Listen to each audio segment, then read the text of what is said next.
Okay. So I never knew that there is visual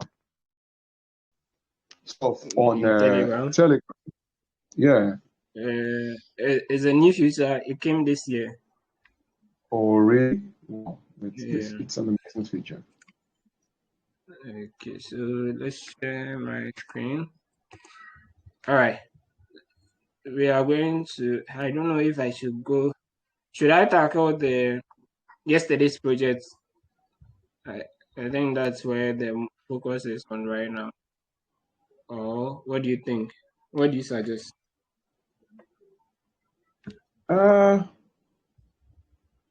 It's okay. It's okay. We can look into that. All right, sure. Yeah, we can look into that. Okay. I don't know. Are you okay? Can you just hold on a little bit so that I can? Yeah, no. I would like Alright. to log into my system because I'm using phone to connect right now. So that yeah. Okay, so that's fine. All right. Yeah, Haruna, welcome.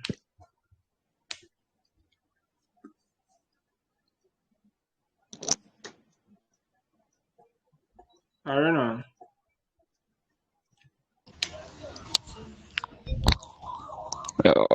Good afternoon, Doc. Afternoon. How are you doing? Yeah. Hello. Yeah, how are you doing? I'm doing good. You're doing good. I'm doing good. I can see you are struggling with your work. Are you done? Yeah.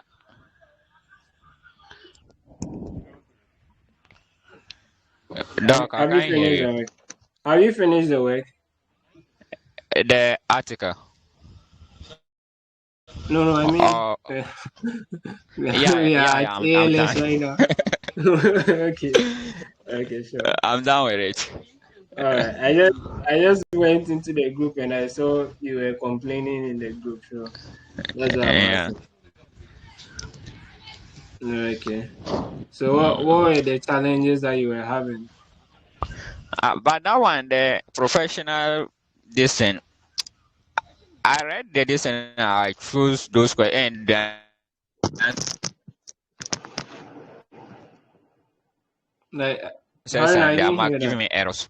I don't know why. The answers? Doc, can you hear me? Yeah, I can hear you now. Yeah, to the professional relationship. That one, I don't know why. So you've not been able to finish that?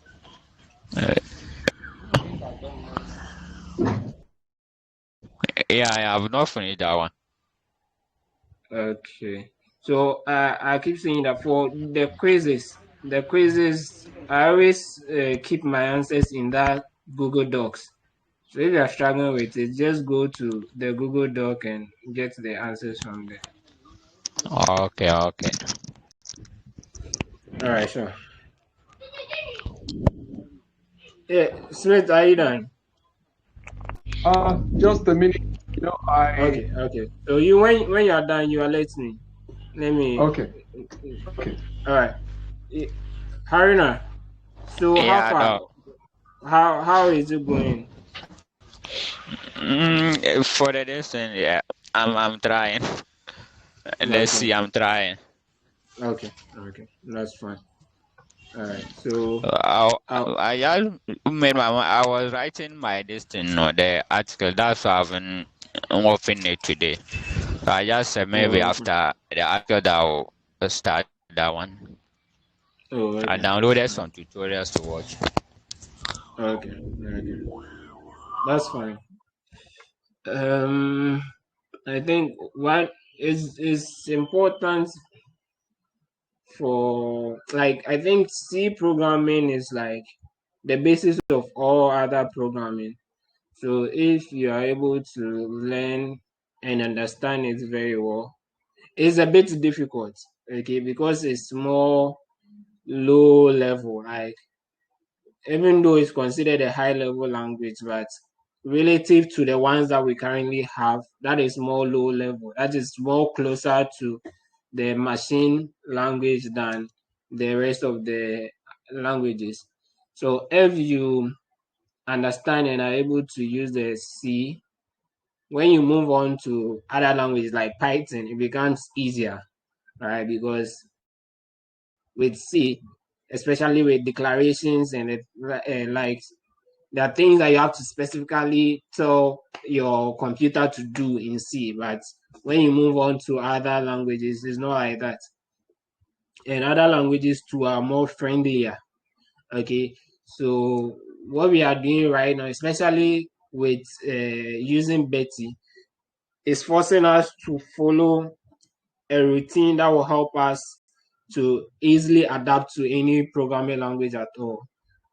And I think it's very good for us to have a good Can you hear me basis now? for C. Yeah, I can hear you. Okay, great. So All I right. think I'm ready. Okay, sure. All right. So Haruna is one of us, and he has joined us. Oh, And that's hence, what we are going to do is I'm going to try my best to explain some of the things, but you can pause at any point in time and bring in questions because that's where the main meaning to things to you will come from when you're able to ask the questions that you need to ask. All right, so starting with this particular task, the C. Okay, obviously, I want to believe that now we know how to write a C program. Okay, so the basic structure for writing a C program right now should be on our fingertips. Okay, let me start the board. wow. Which which application is this one that you're using? I've never come across Uh, it. oh, okay. This is Google Jamboard. Wow, that's All amazing. right, so we are looking at the basic structure. Basic, Okay. oh, my pen. The basic structure of a C program. C program. Okay, so with a C program, the first thing is your how do you call it? Your header files. So the first thing in every C program is to introduce your header files. The only way to tell that something is a C program is by the extension that it carries. Yeah, In dot C. fact, all programming languages, the only way to tell a specific programming language is the extension that you give the file. Okay, so C will contain .c. We have Python containing .py, and something like PHP.php, HTML.html. So that's the way that you identify that this is a C program. .c. But the moment we open any C program, the first thing we expect is your header files, because the header files are more like files that you are going to make reference to. So there are some functions that have been already written and incorporated into the C program itself, so that any point in time when you call it or when you use it, the program understands them. It's the same thing when we talk about programming language. It's just like our normal language. If I tell you now walk, you know what walk means. I'm sitting down. If you tell me walk, my mind has already been programmed. Like deep within me, I know what walk means. All right. And what it means is that I should get up, start first, move my first leg, move the next leg, continue to move. I will keep moving till maybe I hit a block, then I turn to a particular direction. Okay. So the mind has already been programmed as such. For that matter, there are some functions that has also been already programmed into the C language itself. Okay, so that's the. Oof, why do you all vanish like that?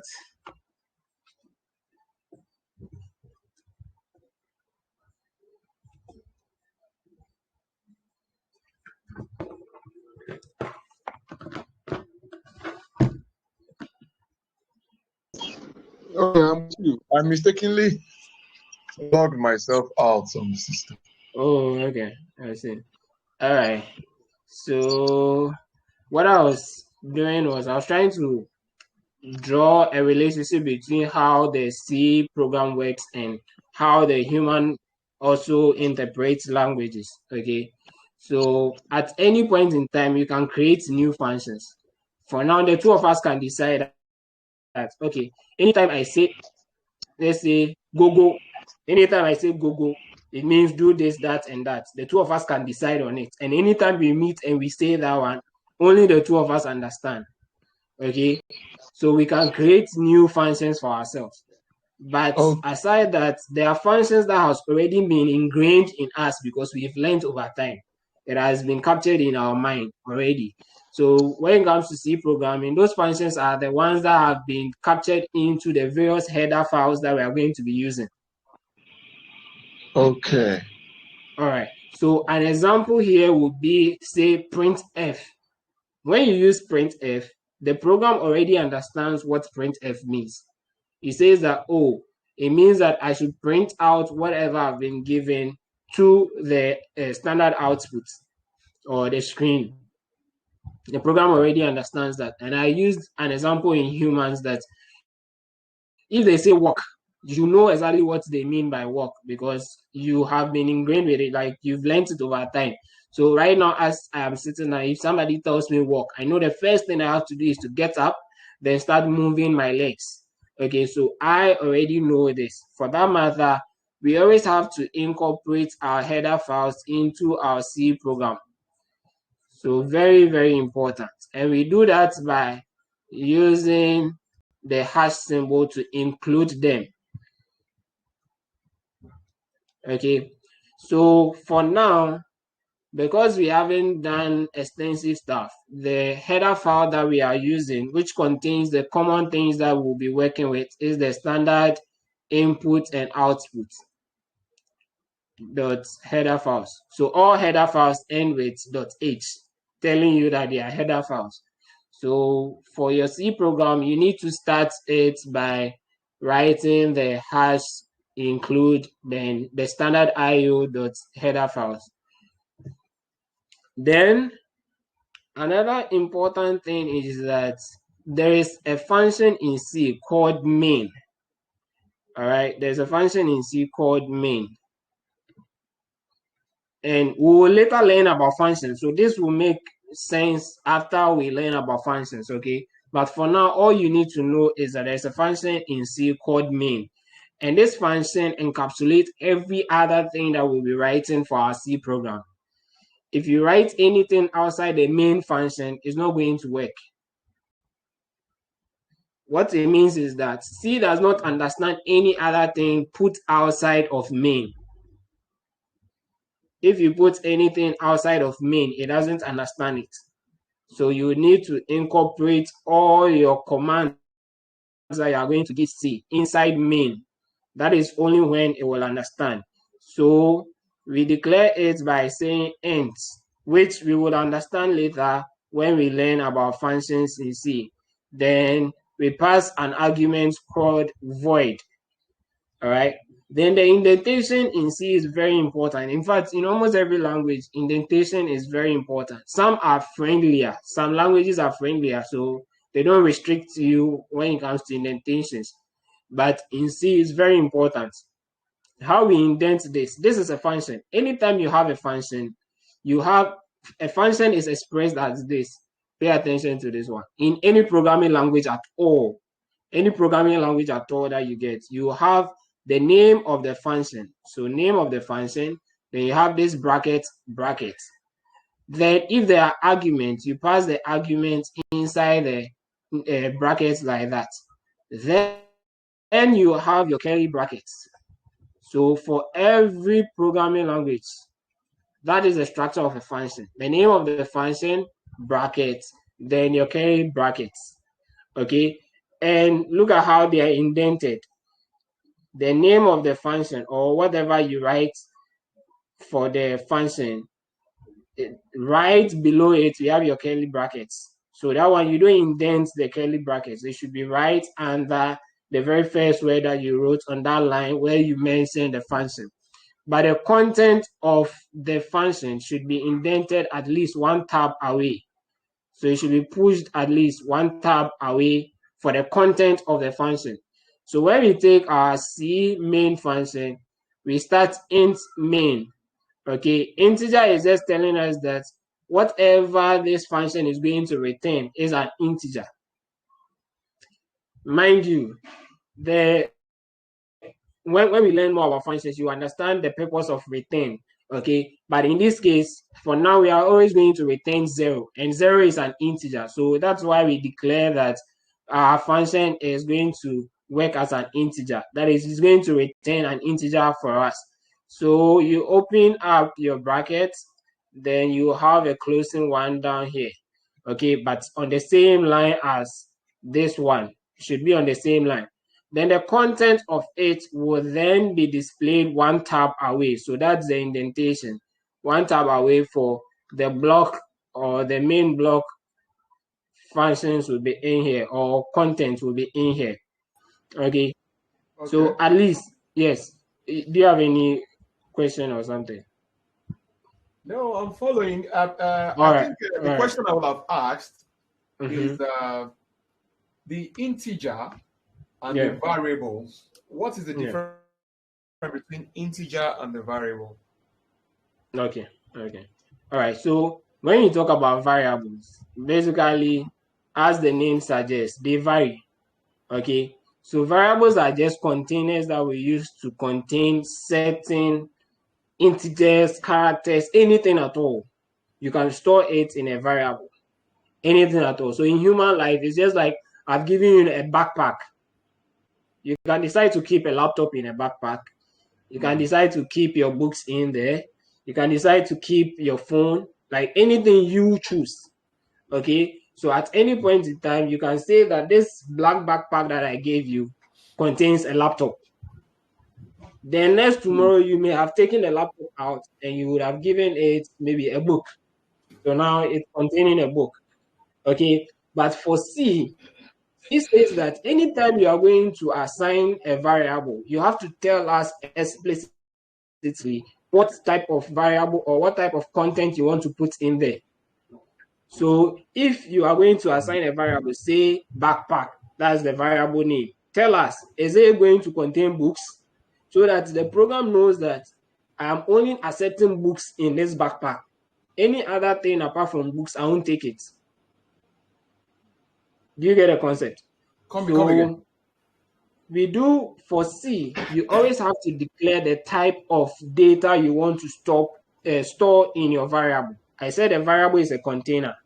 Okay, the variable is a container that can contain anything. But C says that before you give any material to this variable to keep, I need you to tell me the type of material that you are giving it. And it has given you a set of material. So there are a set of data, we call them data types. So there are data types that we need to be aware of. One is integer. Two, we have character. We have floats. We have double. At least these are the basic ones, but there are more advanced data types. Okay, and we can even have either short, long, sign, unsigned forms of these. Okay, but let's base the three common ones that we'll be dealing with in C are these three. Okay. For the time being. Integer, character, and float. So float is when we have decimal numbers. All right. So it means that anytime you are going to assign any variable at all, anytime you are going to save anything in a variable, you have to tell us, what do you want? So it's not now that you tell us that it's an integer and you are asking somebody to maybe input an integer and the person is inputting, say, a letter. That's how your program is able to detect and reject it. So sometimes you are maybe a login place and they tell you that for this login, enter your username, or maybe let me use this, enter your phone number, and you begin by typing letters, and the program does not permit you to type in letters. The reason why it does not permit you to type in letters is because it has been configured to accept only integers. So what you are typing is not an integer, therefore it's not going to allow you. And that's how C works. C says that anytime you are going to assign a variable, tell it explicitly the type of data you want it to accept, so that if they are entering the wrong data, it would reject it outright. Okay.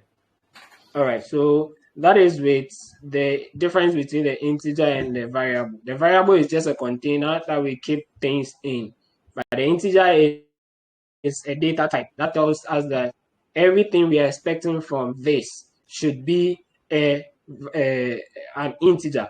So when we use int main, it means that this particular, see how I wrote main?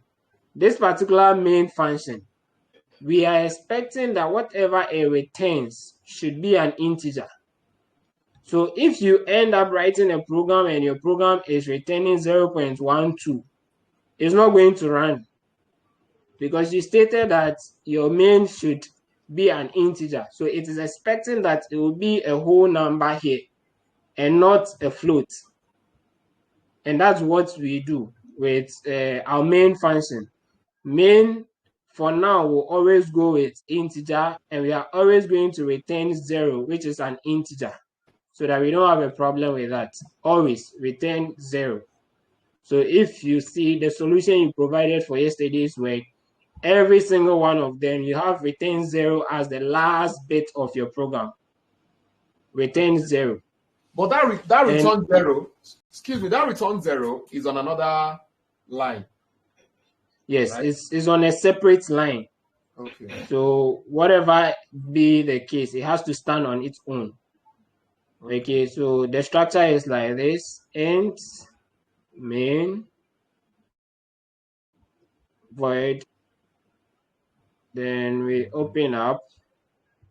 So before this, I told you that the content should be indented. So before the closing curly bracket, we should have return 0, but the 0 is in a bracket, and there should be a space between this bracket and return. There should be one space between them. So there's the basic structure of all C programs. Until we get to the more advanced stuff, this is the basic structure of all C programs that we are going to work with. So you need to have this. I'm listening. You are saying that the braces should come directly under the ints. Yes. And then in between the braces, that's where we'll type our return. And then the return will be asked to be indented. Yes.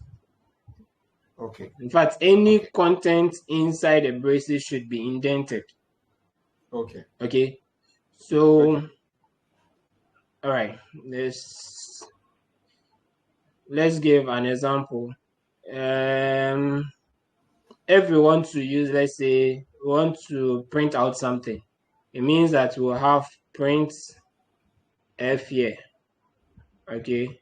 Then say hello world. Okay.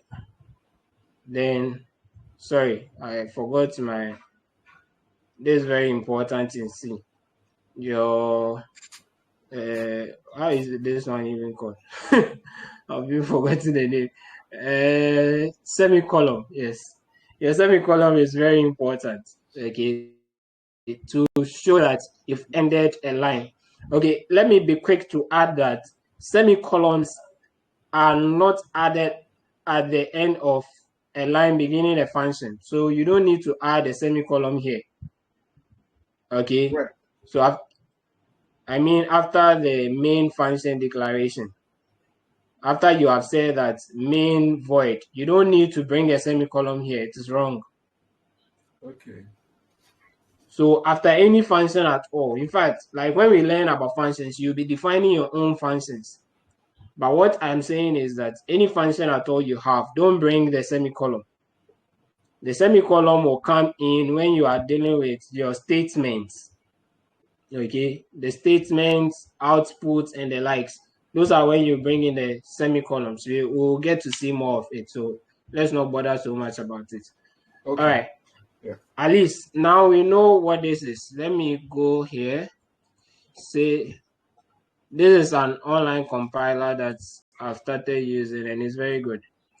So this is showing us the basic structure of a C program.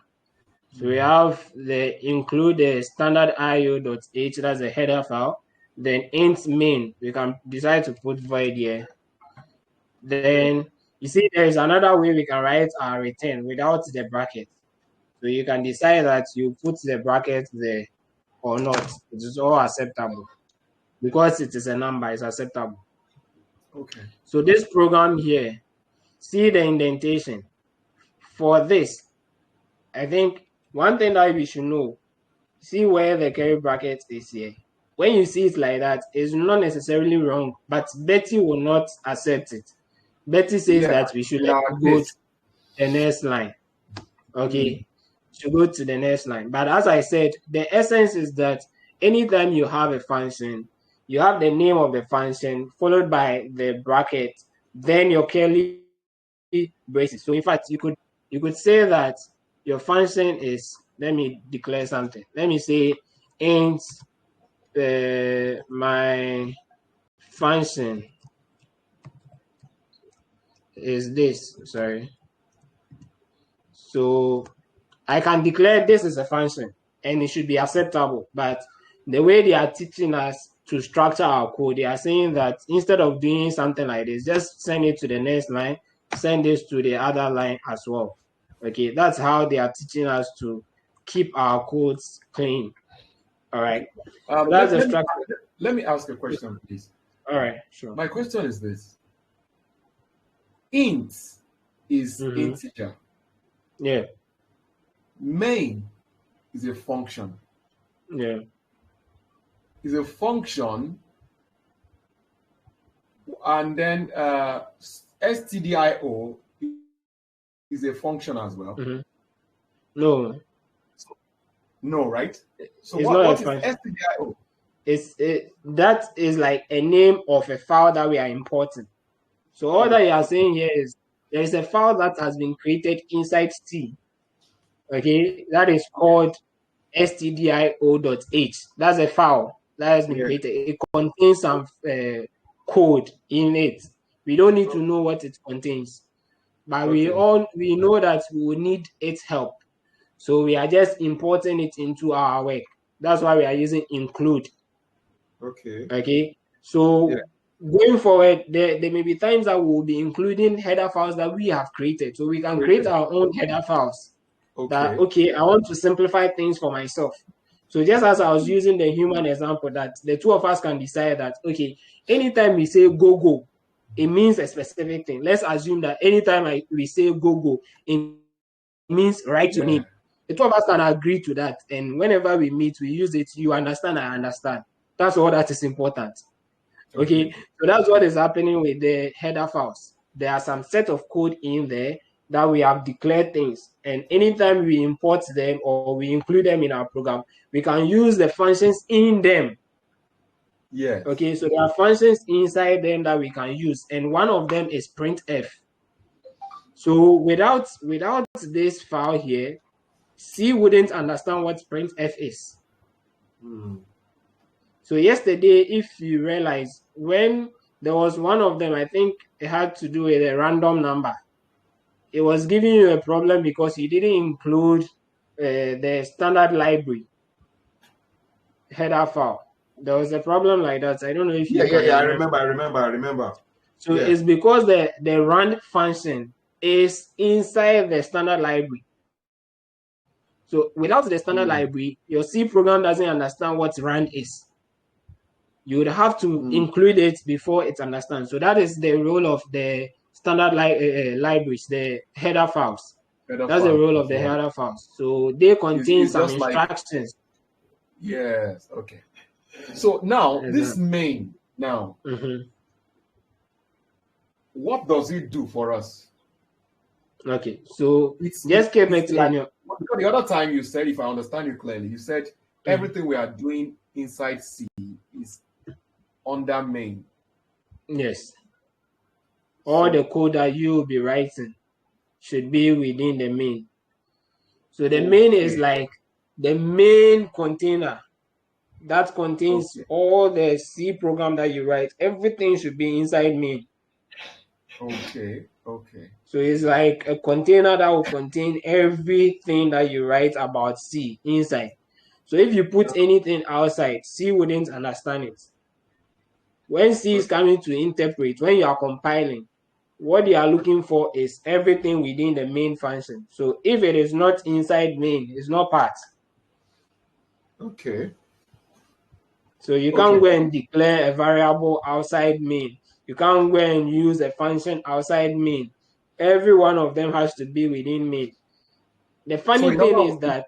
Okay, go ahead. Go ahead. The funny thing is that it is only C that is like that. Okay. When we move on to a language like Python, we don't have anything like that. So this is like the earlier languages. Is one of the earlier languages that came. So they realized that they had to put that container there. So you have no choice. When you come to write a C program, always you have to have a main function, and the main function should return something. And in our case, the main function is returning 0.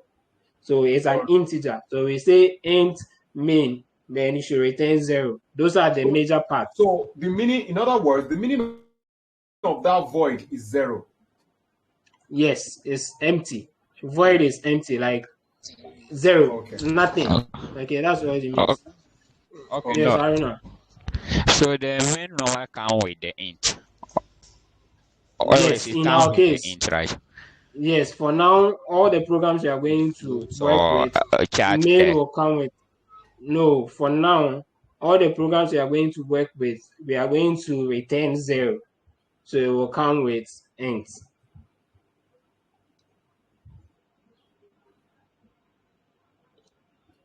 All right, I hope that makes sense. So at least there's a basic structure of a C program that we should all understand. Okay. Sorry, does he understand? Let's be sure that he understands. I should guess so. Haruna, do you understand? Were you answered? Haruna. All right. Probably network issues. So the output here is giving us hello world. Okay. Meaning now that we have this, we can go ahead and add any kind of thing that we want. Say,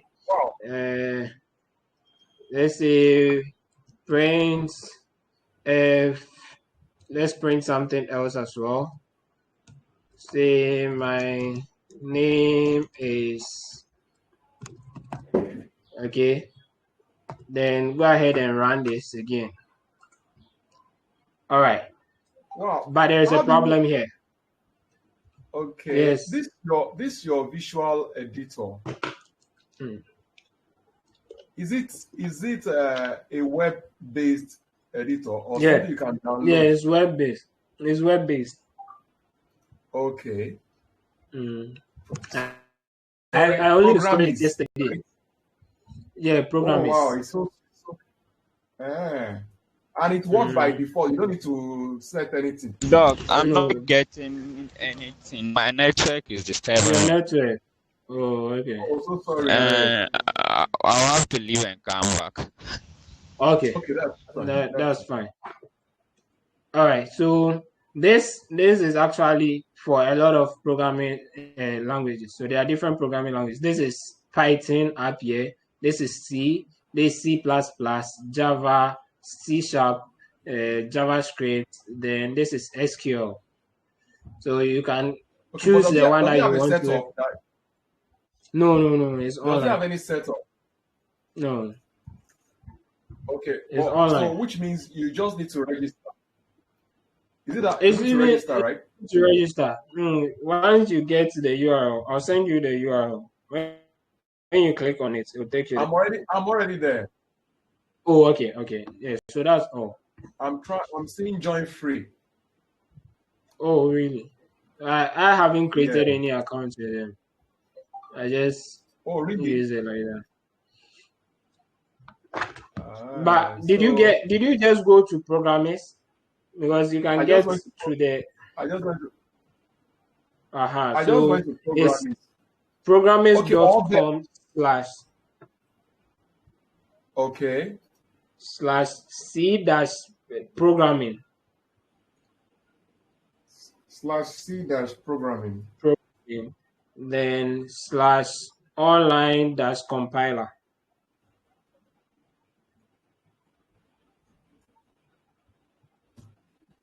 Yeah. So yesterday, that's what I used to solve the question. Then when I'm getting the right output, then I'll go ahead and write in the terminal. It's actually not. It's not taking me to the terminal though. Really? There should be something wrong with the spelling or something. Yeah. Compiler. Programmers is 1M. Okay. So I've pasted the link in the Telegram channel. I don't know if you can see it. Okay, yeah, I can see it. Okay. All right.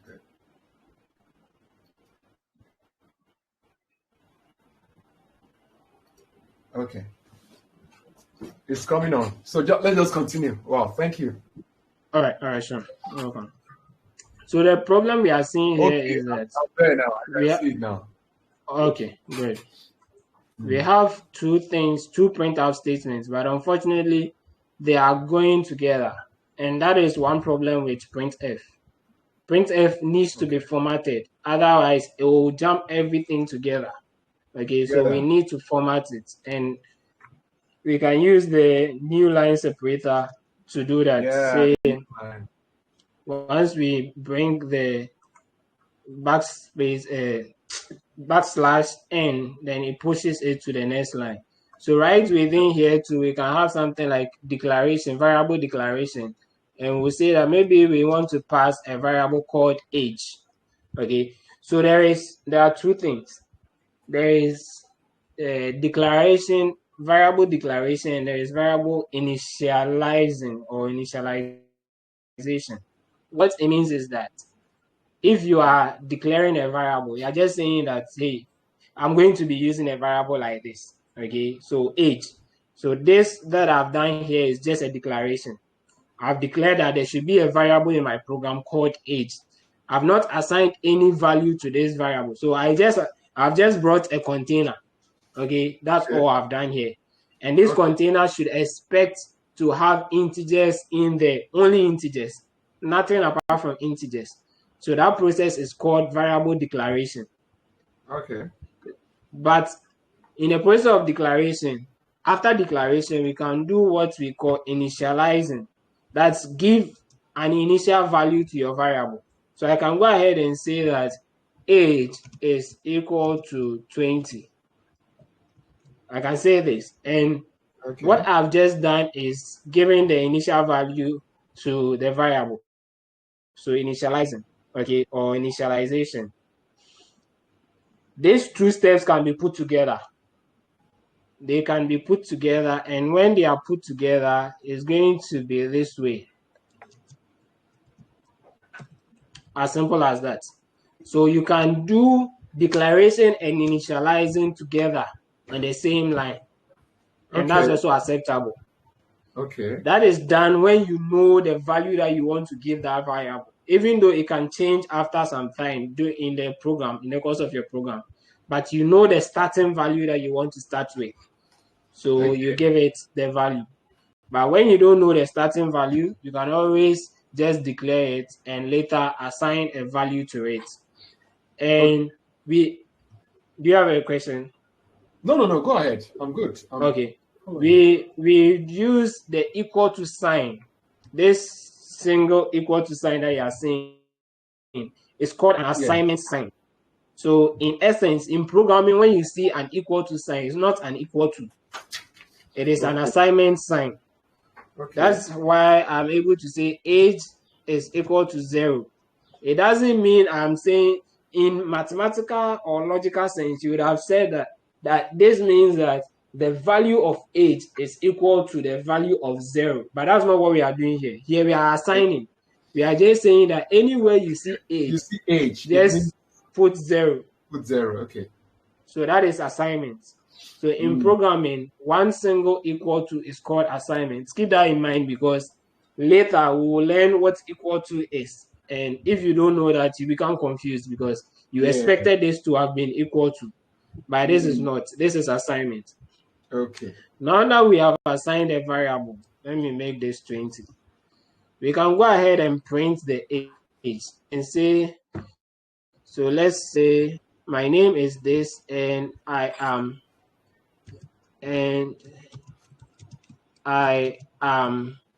so I'm going to mention my age, okay? But with C, okay, right within here, we can't just pass our variable in there. So I can't just say age because if I say age, it will print out the literal word age. You see, so it's printed out age, the literal word age. Meanwhile, we have already assigned a value to age that we wanted to pass.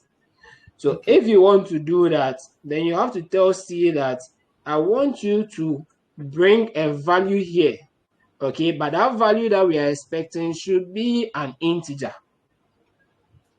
Okay. That's all you tell C, that I want you to bring a value.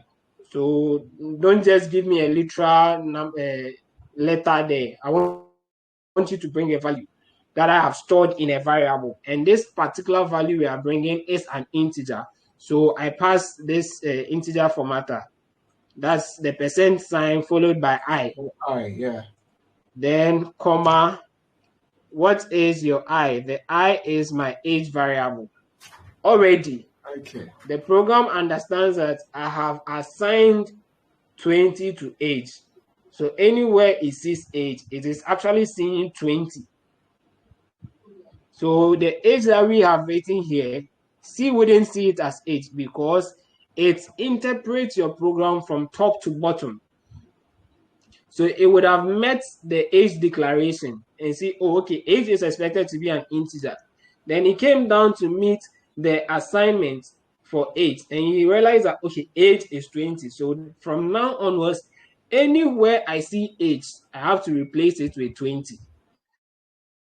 So that is what it's doing. Okay. When it gets here and it sees age, it quickly puts 20 in place of age before it proceeds.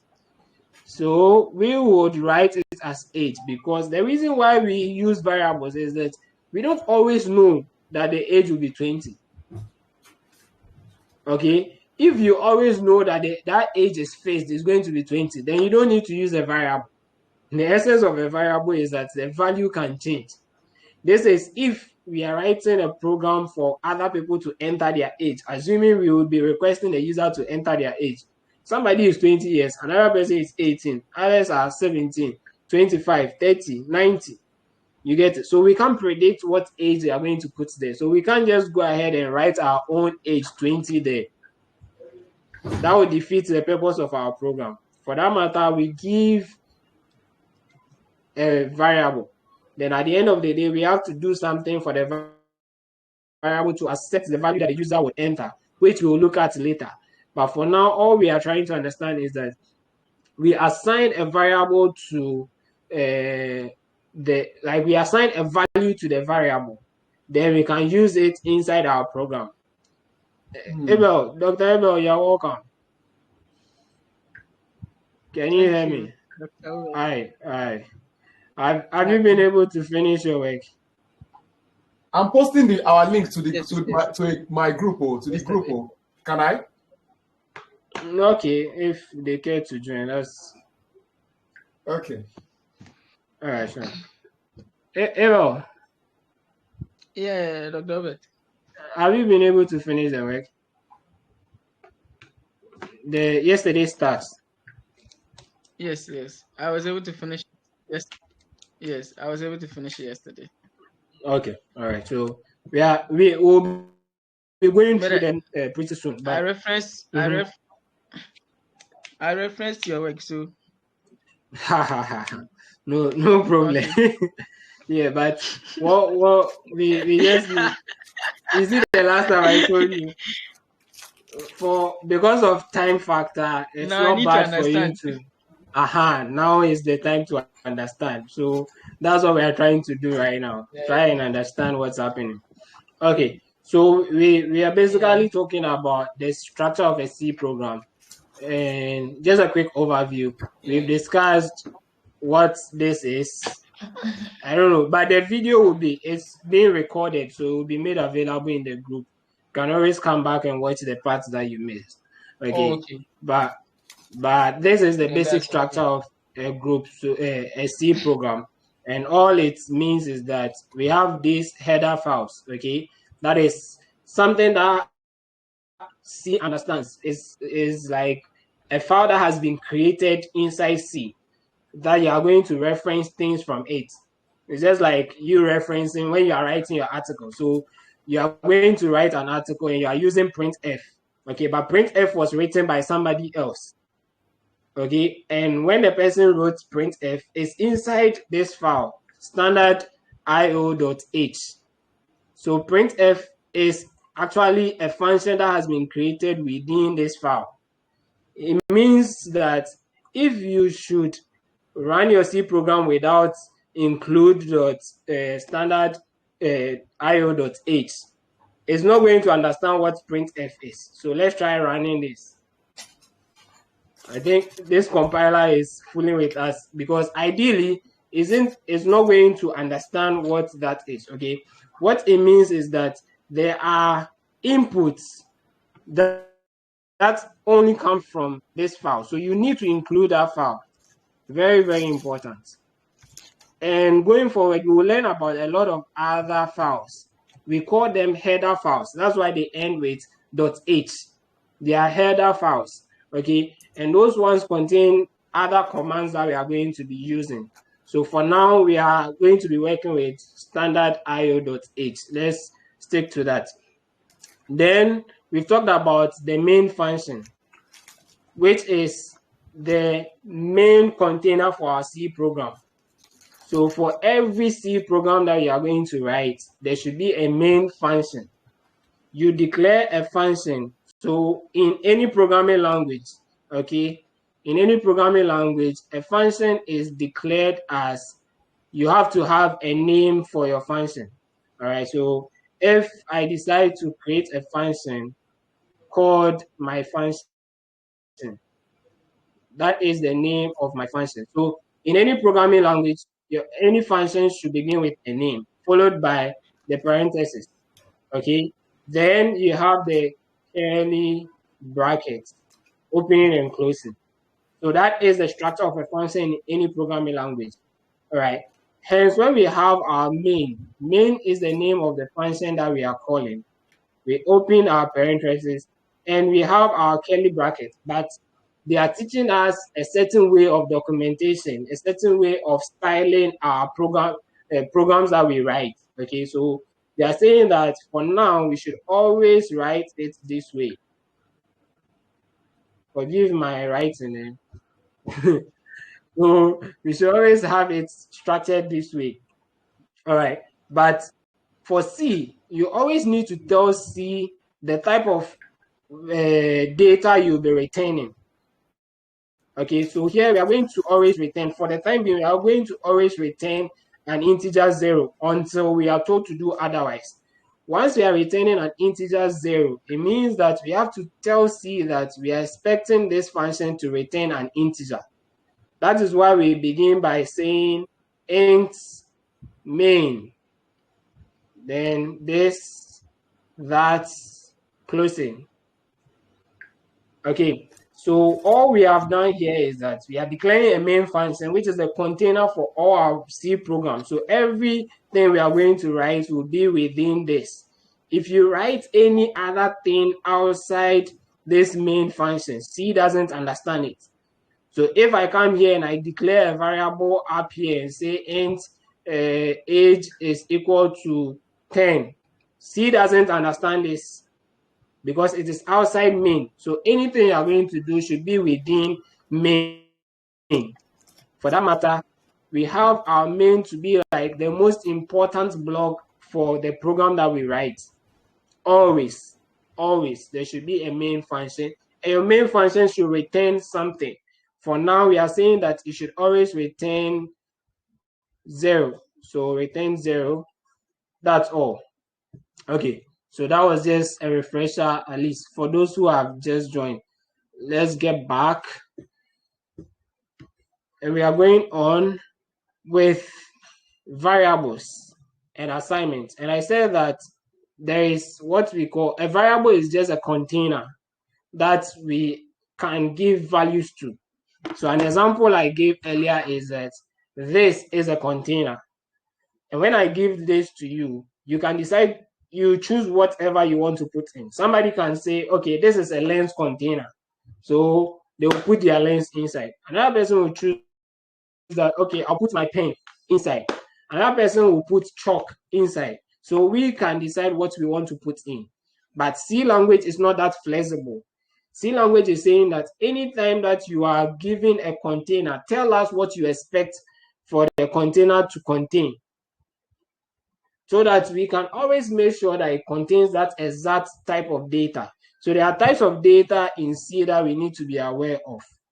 One, the three main ones we'll be using. One is integers. Two is floats. Then we have char or car, however you want to mention it. So character, floats, integer. Those are not all, but those are the three basic ones that we'll be dealing with, okay? So these three are very important. This means that anytime you are declaring a variable, you have to tell us, what do you expect that variable to contain? Is a container, do you want it to contain integers? If you say your variable should contain integers, so assuming I've declared a variable called age, and I said int age, then I go ahead and say age is equal to Obed, which is my name. C would get confused. Hey, you said that this should be an integer, so why are you passing a set or a group of characters? That is not acceptable. Then it will throw an error. Okay, because the container that you created, you said explicitly that the container should contain only only integers. So that's what happens with C. Always tell the container what it needs to contain. If I need it to contain characters like this, I would have to state here that I need you to contain characters, but pay attention, this character data type contains only one character. It can contain only one character at a time. It can't take more than 2 characters. Okay, so would get to see more of it, but what it means is that anytime you are declaring, so for instance, if when we're dealing with alphabet, I want to declare a character called letter. If I have this variable is called letter, but this variable won't store any other thing apart from character. So if I go ahead and say now letter is equal to 20, C is going to throw an error because it is expecting it to be a character. Even if I go ahead and say letter is equal to AB, C is still going to throw an error because it is supposed to be a character, which is supposed to be a single value. So to be able to work easily with this, we need to understand those data structures and what they require. So we have integer, which we normally know to be whole numbers, okay? So an integer can be either a positive or a negative whole number. It should always be a whole number. And in fact, when you are giving values in C, if you don't state otherwise, it will automatically be assumed to be an integer if you don't state otherwise. Then characters will only take single characters. Mind you, it's single. It can't take multiple. if we want it to take multiple characters, there is something we have to do about it to take multiple characters. But for now, we should be aware that characters will only take single characters. That's alphabets that we know. Okay, A, B, C, any of them, but it has to be just one. And for a character, it should be in the quotation mark like this. So if character Z, it should be like that. Then finally, we have floats. So these are the common ones that we'll be working with. And float is just decimals. So any number with a decimal point. So if I go ahead and write 0.1, then C understands that this is float. Okay, so once we understand, any questions, especially for those who just joined? Any questions? All right, so if there are no questions, let's continue. We are doing... Okay, my question is this. So what you are saying now is that integer, they are numbers. Characters, they are like alphabets. While floats, they are anything that has any decimal, like point something. Exactly. Right? Okay. Exactly. All right. So I mentioned two things here. Now, when it comes to working with variables, we do what we call variable declaration. That's the first thing. Then the second one we do is initializing. I don't know if that's the exact way I should put it. But what it means is that you declare and you initialize. So to declare a variable is just to say that, hey, there is a variable, there is a container that I'm going to be using in my program. So if I go ahead and say int, let's say age, if I do something like this, all I have done is that I've declared a variable called age. This means that it's just a container I've created called age, and that container should only accept variables. If you pass anything, it should only accept integers. If you pass anything apart from integers to it, it's not going to accept it. It's going to throw an error. So that is variable declaration. Then we have initializing. So if I decide to give a value to age and say age is equal to 20, what I've done here is I'm initializing that variable. That is, I'm giving an initial value to that variable. Okay. However, these two steps, the declaration and the initialization, can actually be put together such that we now have int age is equal to 20 on the same line. So we've done both together. We've initialized a variable, we've declared a variable and initialized it at the same time. Okay. And that comes in handy when you know the starting point of that variable. That variable that you are creating, age, do you know what you want to start with? If you do, then you can go ahead and declare and initialize at the same time. But if you don't, then you just declare, then subsequently you would pass a value to that variable. So that is what we were doing here. We had this variable declaration. We declared an integer called age here. Then we went ahead to initialize the variable age to 20. And I also mentioned earlier that C, or almost every programming language, the program is read from top to bottom. So the moment you are going to run the program, it's going to begin from the top here and interpret everything line by line. So the moment your program gets to this point, int age, it sees that, oh, okay, there is a container called age. In other words, there is a variable called age. So I should expect that this variable will contain something along the line. All right, then it moves on to the next step, and there is a declaration saying that age is 20. So immediately it says that, okay, age is 20. Anywhere I see age, I have to replace it with 20. Anywhere I see age, replace with 20. Anyway, that is the initializing that you have done. And that's how the C program reads it. And the reason why we say it is a variable is because down the program somewhere, this value can change.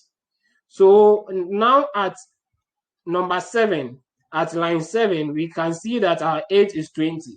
But the program may get here and find that age has now been changed to 30. The moment it meets that age is equal to 30, now it has thrown away the content of the first age, because mind you, it was just a container. Age you created as a variable. A variable is just a container to contain something. So initially you declared age as a variable, then initialize it by giving it a value of 20. So C kept 20, worked with 20 until it went to meet another declaration, another value assignment, saying that age is now 30. So that 20 that you gave it, it has thrown it away and now replace that with 30. So anywhere it finds age is going to put 30. But don't forget the order in which your program works. Your program works from top to bottom. So if I go ahead, let me say, if I go ahead and print the exact same lines here below this declaration, let me ask a quick question. If I should print these two lines, do I expect the same age value for this and that? Yes. Yes, anyone at all should answer. No, it can't be the same value. So, okay, so why? Why do you say it can't be the same value? Because the computer interprets the first value as 20, and when it gets to 30, it has to interpret it as 30. Exactly. Please give me a second. Let me.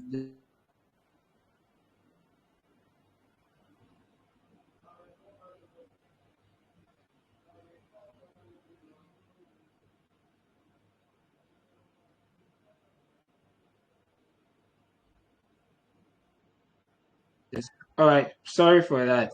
Yes. So that's exactly what you have said. Initially, you assigned a value that is 20.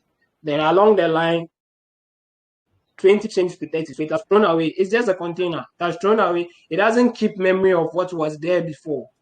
The moment you change the value, it changes. Okay. So that is for variables. Then one other thing that I mentioned, for the sake of those who just joined, is that when you see an equal to sign in programming, it is not your normal equal to that you know about. An equal to sign in programming is known as an assignment sign. It's just used to assign values to things. So you can use an equal to sign to assign a value to a variable. So that's what we're doing here. This are 20. This equal to is saying that anywhere I see age, the value is 20. I'm assigning 20 to age. So replace age with 20 everywhere you say it.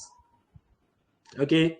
Later we'll learn how we do equal to and when to use it. But for now, just understand that when you see a single equal to sign, it means assignment. All right, let's go ahead and run our program. Good. So, sorry, I think, let me bring here. Let's create a new line. Rerun it. All right. So this printed 20 and this printed 30. Okay, because we have reassigned the values. Pay attention to how I use the words. Initially we assigned it and now we have reassigned. I've given it a different value. And I said the process assignment. The symbol there is the assignment symbol, not the equal to symbol. Okay, that's good. Any questions here? I'd want us to tackle the tasks that were given yesterday so that we use that to explain more. But any questions before I move on to that? I noticed that you're using that percentage I and not percentage D to print out the integer. Why is that? Okay. All right. So both of them basically do the same thing. Okay. The D is for decimal in base 10. Integer 2 is integer in base 10. So they are the same thing. You can use them interchangeably. Okay. So it's usually preference. And I think sometimes when you use D, it confuses people because you're talking about integer, you're using D. So personally, I prefer to use I. I don't know if there is a disadvantage to that, but for the time being, you can use any of them, either I or D is acceptable. Okay. All right. Okay. So if there's no other question. All right. Go ahead. Which I would like us to experiment this. Now, okay. Following printf, you have the open bracket. You have the double what's that hyphen there. My name is that dot dot dot. Can we do what if we do my age is okay? Then the percentage I. What will happen if we do that? It's going to work. So once you give it that, then that is what it's going to do. If you say my age is, then you do %I. Note that right now in this statement, you have two placement holders. These are like placement holders. They are holding values. So when your C program is reading this, when it gets here, it knows that, hey, I'm supposed to replace, or in this place, I'm supposed to bring an integer value here. But that integer value is stored after this line.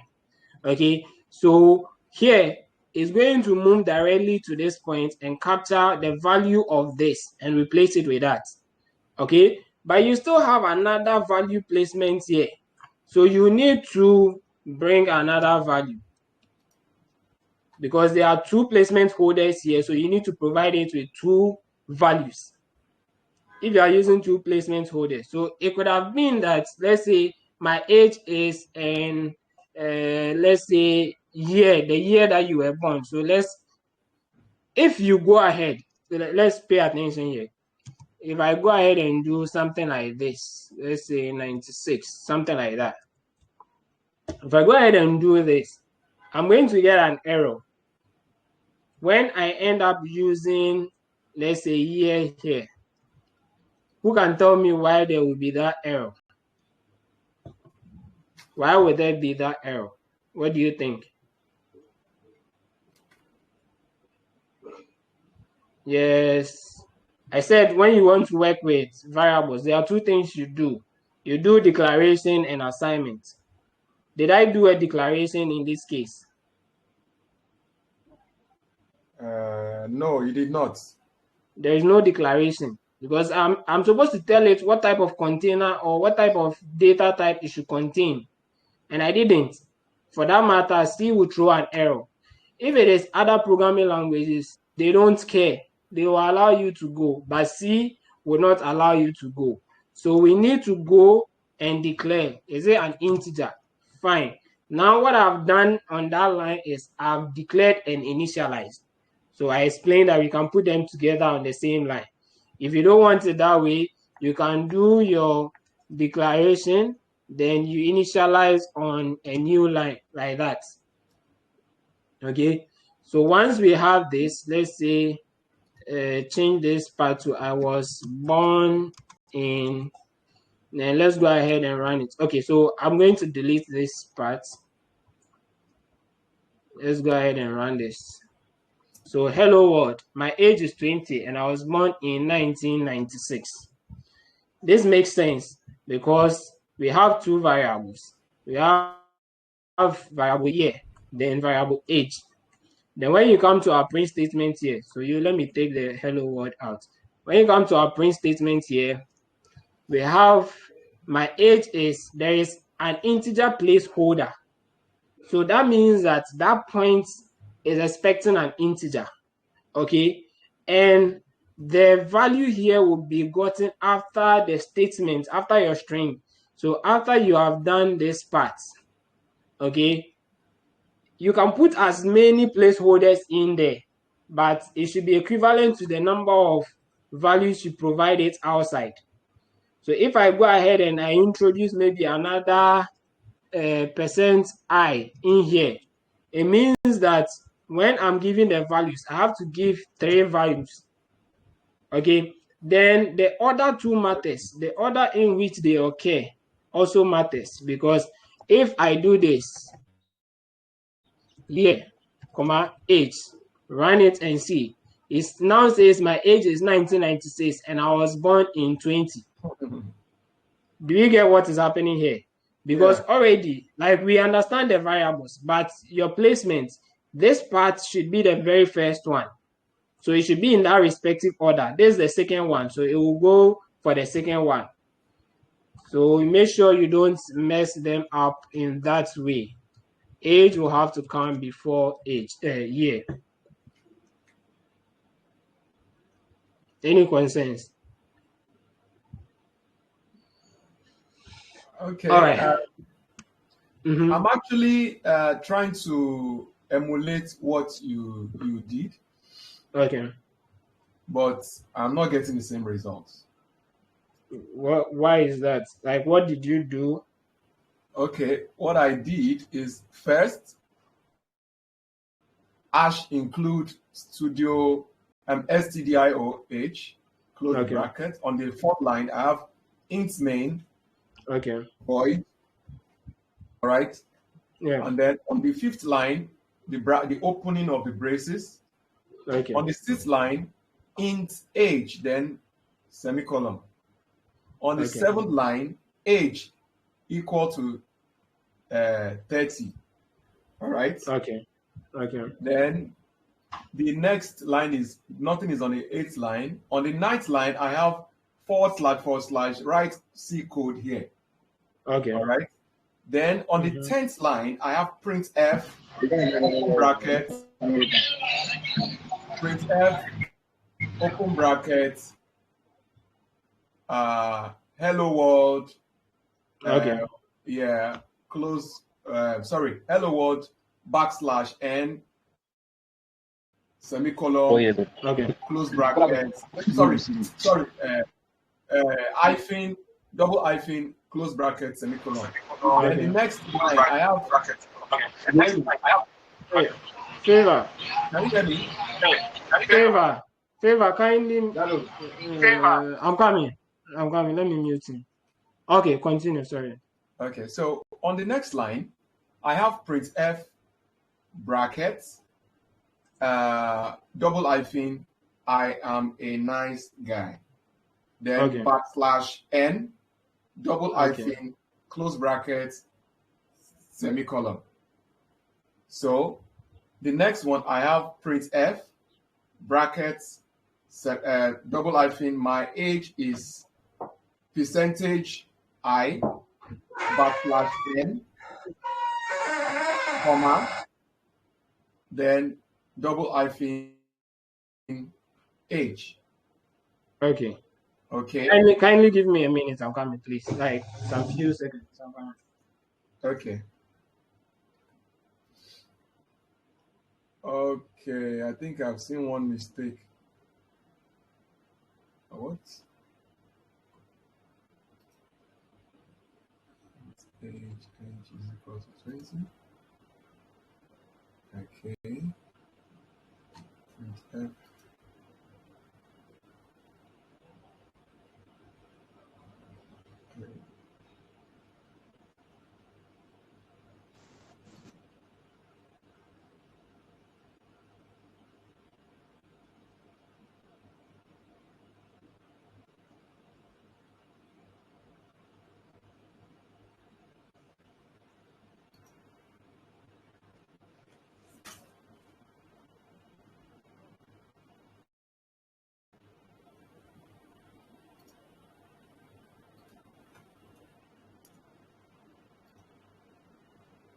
Oh my God.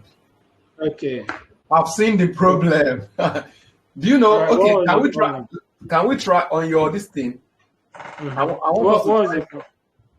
At the back of after 20, can you remove that semicolon? Let's print. Let's see what will happen.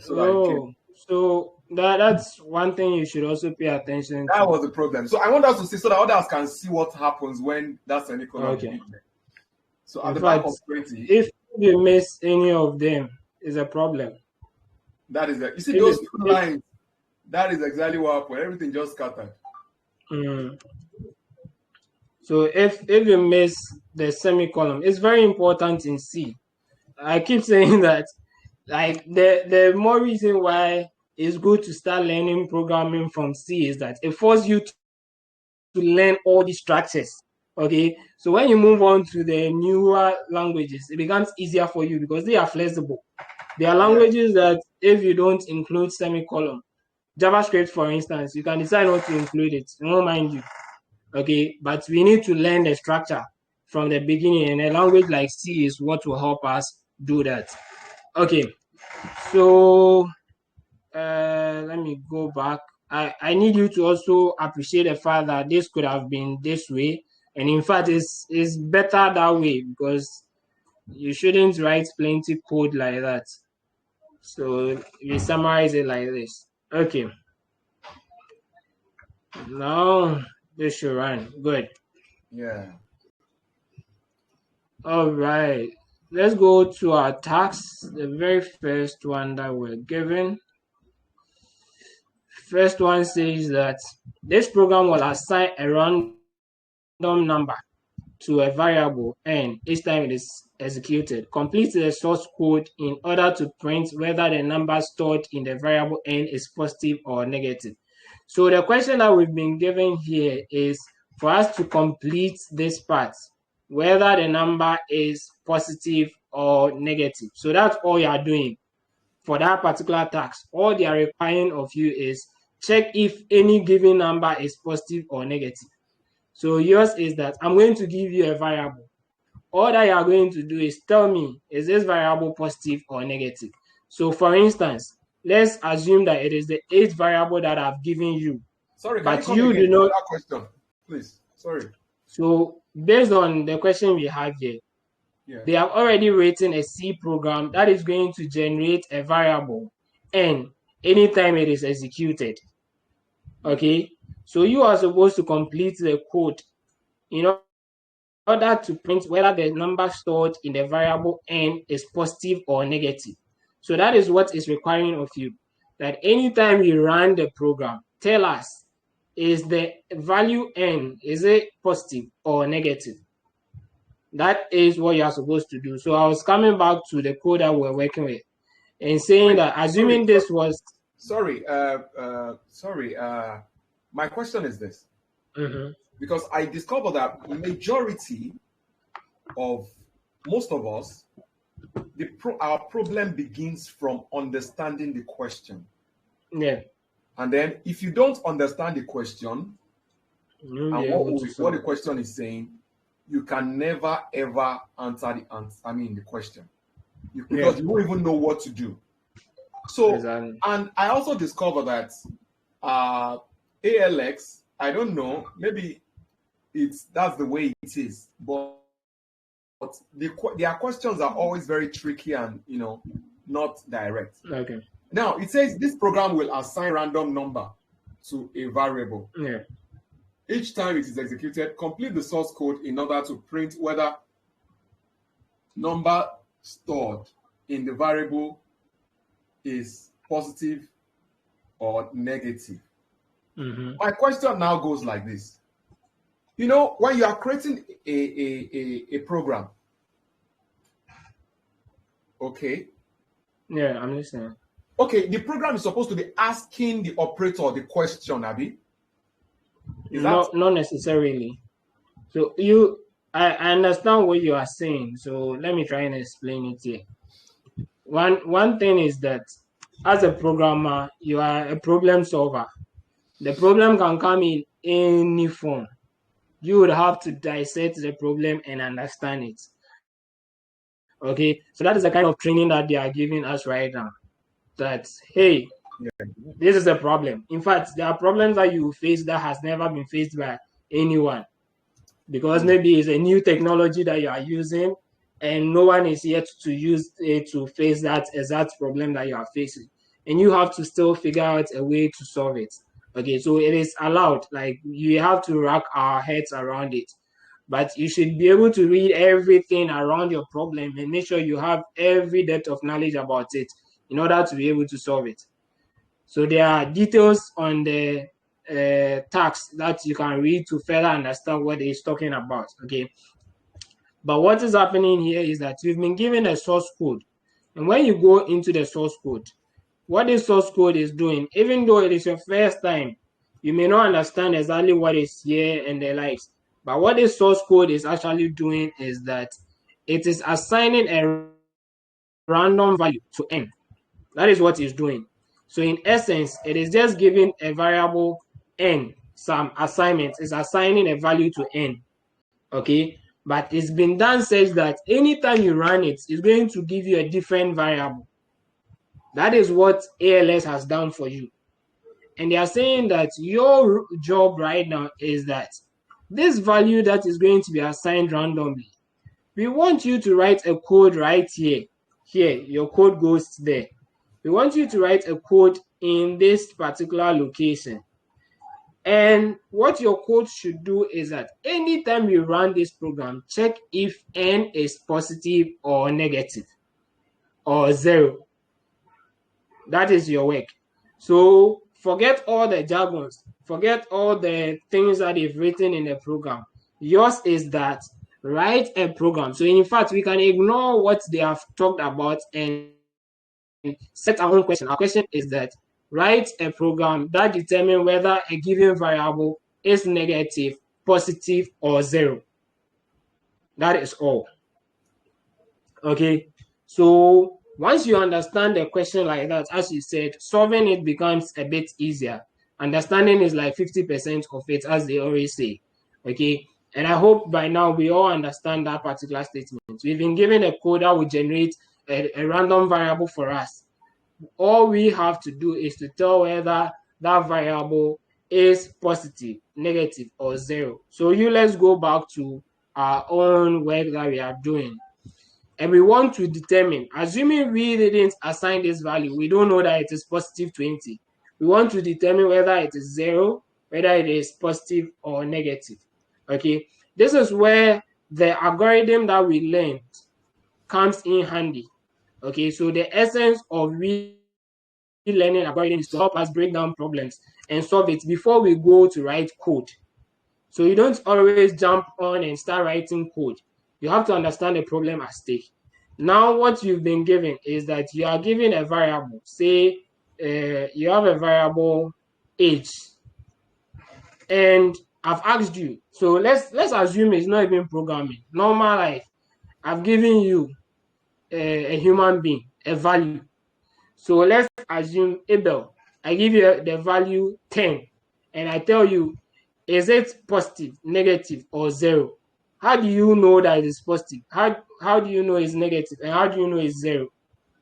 Anyone at all can answer. If I give you a value right now, say I assign you a random value, what will you check to know that this is positive or this is negative? What will you do? Yes, please, newcomers, try and communicate so that we can help you if you have any issues. Okay, so if you have any question, just unmute yourself, then ask, or suggestions, just unmute yourself, make suggestions. We are all students. I'm actually also learning, so we will learn from each other, and that is how we are going to grow. All right. Yes, any person. How will you tell whether a number? Yes, Abel. So if you give me a value, I'll look for the sign, whether there's a negative sign attached to it. Okay. So what if there's a negative sign, then I'll say it is negative. But if it is standing alone without any sign, then I'll say which is non-zero, then I'll say it's positive. But anyway, positive 0 is also positive. Yeah.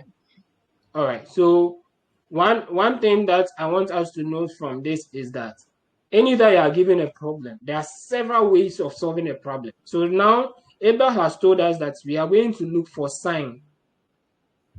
Okay, so that is one of the ways. We'll look for the sign of the number or the sign of the variable, and we are able to tell whether it is positive or negative. That is one way. Which other way can we do that? Yes, any other person? Which other way can I tell if a given number is positive or negative? You check if it is above 0 or below 0.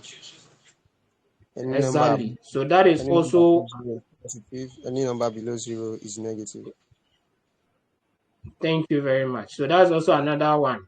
So whether it is, sorry, my eraser, whether it is less than 0 or greater than 0. So any number less than 0 is negative. greater than 0 is positive. So that's also one way of solving this problem. All that you need to do is find the number that you have given me, or that variable. Is it less than 0? If it is less than 0, then it is negative. If it is equal to 0, then it is 0. If it is greater than 0, then it is positive. Does that make sense? So we can either look for the sign or we can use this one. But unfortunately, there isn't a simple way for us to find the sign. For that matter, we can easily go with this. So this is what the algorithm is all about. That's all we have done right now. We have gotten 2 algorithms that we can use to solve the problem that we have. The first algorithm is that we should look for the sign. So any number you give me, I'll look for the sign. If the sign is a positive sign, then it's positive. If the sign is a negative sign, then it is negative. Then the other algorithm is that let's compare the number that you give me to 0. If the number is less than 0, it is negative. If the number is equal to 0, say it is 0. If it is greater than 0, then it is positive. So that is the algorithm we are going to go with, this particular one. Then, if you have been listening to what I'm saying, I keep using the fact that if it is this, if it is that, if it is that. So the condition I'm using is an if condition, meaning we will need an if condition to solve this problem. Please let us not see programming as in some abstract thing. It's more practical than you can even imagine. Okay, this is your normal English. You keep saying that if the number is, so now our algorithm starts with assign the variable n to a random number. Okay, then the first thing I want to do, check if n is less than 0. If it is, my answer is negative. The next thing, if it is not less than 0, then check if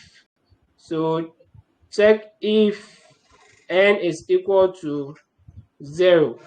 Please pay attention here. The equal to sign I said earlier is for assignment. If you want the normal equal to that you know in programming, it is the double equal to sign that is equals. So if you want to check if n is 0, then you have to use equals equals. Please let's not confuse that. If you go ahead and use n is equal to 0, you have spoiled the case because now you have updated this, you have reassigned this variable. They gave you a variable called holding a random number. So if you go ahead and use n is equal to 0 in your if statement, all that you are doing is that you are reassigning a value. So you are overwriting the value they gave you here, and you are giving it 0, which is wrong. So make sure you are using the double equal to sign. So we are going to check if n equals 0. Then if that is the case, we are going to say that our number is 0. Then the last step is for us to check if n is greater than 0. And if it is, our value is positive. So we've solved the problem. That is all. So anytime you are given a programming problem, this is the first thing you need to do. You need to derive your algorithm for solving the problem. Once you have this algorithm, coding it is easy. Don't just jump and go and code because you are going to struggle. Understand the problem, understand the steps that you are going to take to solve the problem. Then now go and implement it in code. Okay, so any questions on the algorithm part? Is it clear? Is it clear? Yeah, it's clear. Okay, so let's go to the programming aspect. And assume that we are still working with our age. What we have done is that, so the essence of comments, we can give comments here to explain what we are going to do. So we've been given a variable and we want to check. So the first thing we want to do is, let's say, check if our variable is less than 0. Let's assume that's the first thing we want to check. Okay, so you go ahead and put your comments there. Comments are for you, the programmer. Okay, and the essence is that today you are writing this program. You may come back to it some few days, months, years afterwards.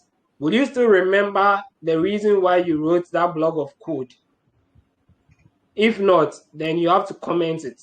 So you comment it so that anytime you come back to it, or anytime you give your program to someone else, the person will understand what you intended doing with that block of code. So for instance, this comment, check if our variable is less than. That comment is telling you exactly what I intend to do with the block of code that is going to follow. How do I check that? I'm going to use an if statement. How do we write an if statement? So basically in C, your if statement starts with the word if. Okay. Then you have your brackets like that. So that is how if starts, but you have your curly brackets. So this is the structure of the if statement, okay? But Auntie Betty will come after you, so you have to use it in this way. So that is how your if statement should look like. And what is going to happen is that you pass your condition inside the parenthesis. What is the condition you are checking? In our case, we are checking if our number is less than 0. That is our condition. Then if your condition passes, that is, if it is true, what should we do? Okay, so when we go back to our board, we said that check if n is less than 0. If it is, then tell the person that the number is a negative number. So that is what we are going to write here. So here we have condition here. Oh, but I can see your board. Oh, you can see the board.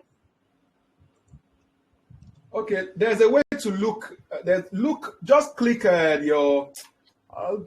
I think you just click that this thing again. It will show the. Are you using a phone? Maybe are you using a phone? I'm using a computer. And you can't see my screen at all. No, I can see your screen, but the board that you were showing. What is on the screen right now? What's exactly on your screen right now? No, what is on the screen is the ALX task. Okay, you have. How is that? Double click that ALX SE subgroup. Double click it again. Okay, you know what you do? In the space where you can see something like 9 participants up there, right? Can you see that? Hello, can you see 9 participants PLD to discuss C programming? Can you see that? I think he can leave and rejoin again. Yeah, I think you should try that. Abel, just go out and join back again. It's probably due to my network. Network, yes. But you can retry joining. Let me retry joining. Yeah. Okay. So let's continue. All right. So hello, quick one. Yeah, sure. Is this are you recording this session? Is it being recorded? Yes, it's being recorded. Thank you very much. You're welcome. All right, so the if block will have the condition in there. Then what you want to execute. So inside here we are supposed to add what to execute if condition is true. Hey, who is that? That was muted. I think it's goodness. Okay. So do you get it? The condition will go in here. Then inside your block of code, you are going to tell us what should you do if the condition passes, or if the condition is true, or if the condition is met. What should we do? Okay. Please pay attention to the indentations. For the if statements, you have your curly braces or curly brackets starting directly under if. Then the ending should also be on the same line as it is. Okay. Most most test editors that we'll be using to write programs actually do this inherently. In fact, what I'm using right now does it by itself, okay? But it's ideal for you to know exactly how to do that. And that is why they are forcing us right now to use VI and Emacs and the rest, okay? So that you get to know by yourself that this is the right thing. The essence is that let's not be quick to jump to all these fleshy test editors and the likes. The essence is that you can be called for a technical interview and they give you an editor that doesn't do this auto arrangement for you, and they want to test if you really know your stuff, okay? So if you start by following the ones that will automatically do it for you, eventually you become a software engineer and you don't know how these basic things are, okay? So that is why they are forcing us to learn, especially using Betty, following these rules and making sure that every single bit is in order, so that eventually if you find yourself in a place where you have to prove your knowledge of them, you are able to prove yourself, okay? So for now, let's bear with them and do according to what they ask us to do. All right.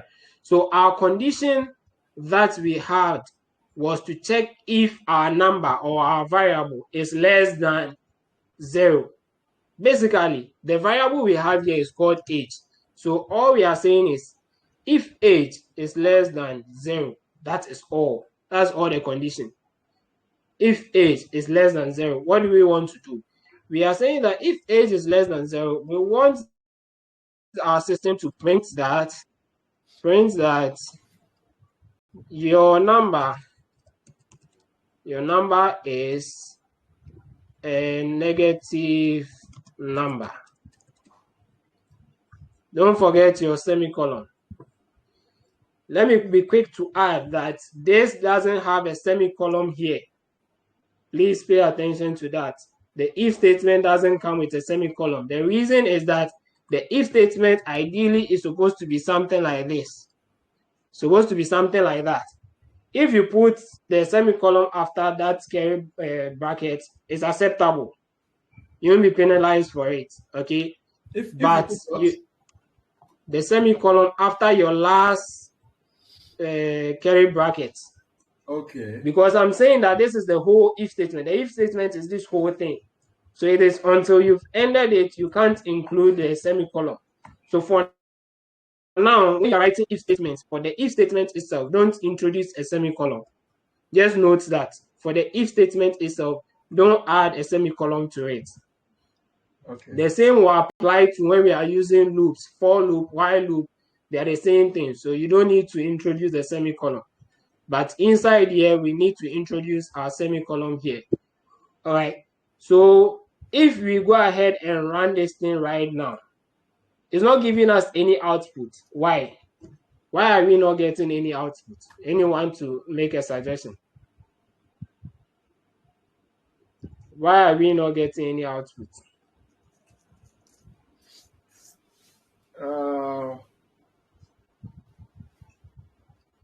Could it be because we did not scan for a particular number? Percentage Okay, D or something. I or D. Okay. All right. So both of the submissions are not right, actually. What's happening here is that you've given a condition that is checking. Okay. So anytime if you are going to expect something as an output, you have to explicitly do something about it. So you are printing something. Here we are checking if age is less than 0. Is your age here less than 0? We say that if it is less than 0, print your number is a negative number, but it is not less than 0. So your system will not print anything. That's what is happening. All that you have said is that if age is less than 0, print your number is a negative number. And the number you provided is not a negative number. So it's not going to print. It's not less than 0, so it's not going to print. Assuming I decide to change this to -0 and rerun this program, you see what happens. Your number is a negative number. This means that your condition here has been met. For that matter, the block inside the if statement has been executed. In the first instance, it wasn't executed because this condition was not met. So let's go back to that. Now, the next thing we want to do is, what if the number is not less than 0? What could it be? So we say that it could probably be equal to 0. Okay, so instead of writing a separate if statement again, we have else if. Ideally, so there are two blocks. We have if else, then we have if else if. Understand it from this angle. If you have only two conditions to measure, you use if and else. That is, if, let's say, so let's assume we are just doing positive and negative without the equal to sign, without the 0 equal to 0. What will happen is that this part will now be else. Go ahead and print, let's say print f, say your number is a positive number. And this makes sense. In normal English, I'm saying that check if your age is less than 0, then the number is a negative number, else it is a positive number. Does it make sense? Yeah. So that is how we use the if else statement. But sometimes you may have multiple conditions that you want to check. So if you have multiple conditions, then we can do else if, else if, else if. So we can do if age is less than 0, do this. Else if age is equal to 1, do this. Else if age is equal to 2, do this. Else if age is equal to. So we can have as many else if statements as we want. But finally, you should always end it with an else statement. So that is how the if block works. You start with an if, you end with an else. If this is that, do this. Or if this is not this, do that, else do this. Okay? So if we go ahead and run the program right now, it tells us that your number is a positive number. The reason being that age, the value is provided, is a positive number. What if we change it to a negative number and run it? It tells us that your number is a negative number. So this condition is able to make us make dynamic programs. Without these conditions and loops, our programs will be fixed. But they help us write all the possible iterations that will happen. So what if I want to check? So let's say let's use this. Let's say we want to tell that I'm coming. I wish we could open a new one. Okay, let me try opening it. Just duplicate just duplicate that. Yeah. Yeah. Okay, so let's assume that we want to write a program that tells you your nationality based on the country that you come from. So if you come from Ghana, you're a Ghanaian. If you come from Nigeria, you're Nigerian, like that. Okay, if you have a program like that, let's assume that we have a variable. The variable is, let's initialize, declare and initialize a variable called nationality. Okay, then see me, I'm saying variable. This is how we declare it in some other language.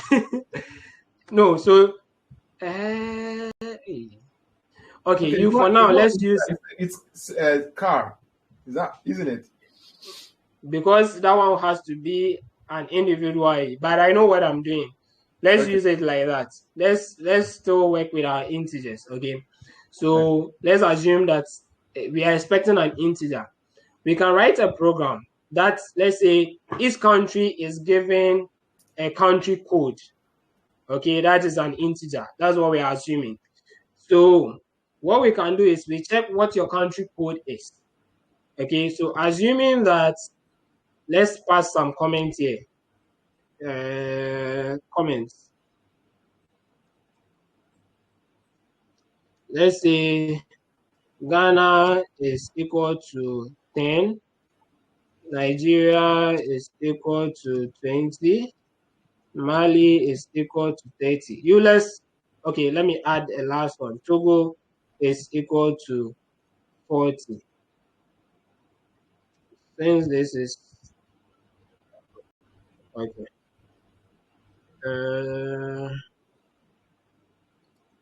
All right. So what we are going to do is that we are going to check this nationality. Let's assume that we assign it to 10. We are going to check what is your nationality. Okay. So all I'm going to do is if, then I say if nationality is equal to, how do you write that equal to? Equal. Okay, so if it is equal to 10, then I want you to print F saying you are a Ghanaian. I hope you get the drift. So the next thing is for us to check for the other nationalities. So what we can do is do else if your nationality is equal to 20, then print you are Nigerian. Then we go ahead and do another else if your nationality is equal to 30, you are what? How do they call people from Mali? Malian. Malian. Oh, okay. Then else if you are 40. Hey, let me correct this one. Else if. So it's supposed to be else if. Then you are a Togolese. Okay. What if I don't belong to any of these? So we then end with an else statement. Else, then I'll say print if I don't know your nationality. So if we've created a program like that, and this program tells us your nationality based on the value that we pass to this nationality, how do you call it, variable. Okay, so if I decide to pass 50 to it, what do you think the output will be? If I pass 50 to it, what do you think the output will be? Yes, anyone? I don't know your nationality. Good. So okay, that should be it. If you pass, I don't know your nationality, because it will start running the code from the top. Get here and says that okay, nationality is equal to 50. The comment is not going to read the comments. It will jump. So the comment is for you, the individual. It's not for your program. So your program does not understand what your comment is. Then it comes here and check. If nationality is equal to 10, no, it is not. So it will jump. It won't go into the block. This is how programs are executed. When it gets here and you realize that it's not equal to 10, you are checking if it is 10. It's not equal to 10, it will jump. So I don't belong here. Then it goes to the next one. Else, if nationality is equal to 20, it is not. So it will jump again. Else, if it is 30, it is not. It will jump. Else, if it is 40, it is not. Else, so since I didn't belong to any of the above, then it is this block that I have to come and execute. So I come and say, I don't know your nationality. If I go ahead and change this to 30 and rerun the program, it tells me you're a Malian because 30 is for Malians. So what it will do, takes the assignment, knows that nationality is 30. Now it goes to check. So when it gets here, what it's actually doing is, in place of nationality, it is putting 30 there. Okay, so is 30 equal to 10? That's what he's doing. He's comparing both sides. This is 30, this is 10. Are they the same? No. If they are not the same, jump, go to the next one. Then he goes to the next one. 30, 20. Are they the same? No. Jump, go to the next one. 30, 30. Are they the same? Yes. Okay, print the condition here, the statement in here. Then it gives you the statement in there. So that is how the print function works. I hope it makes sense. Yeah. If you go back to the code that you submitted for yesterday's work, I guess you should now understand what was in there.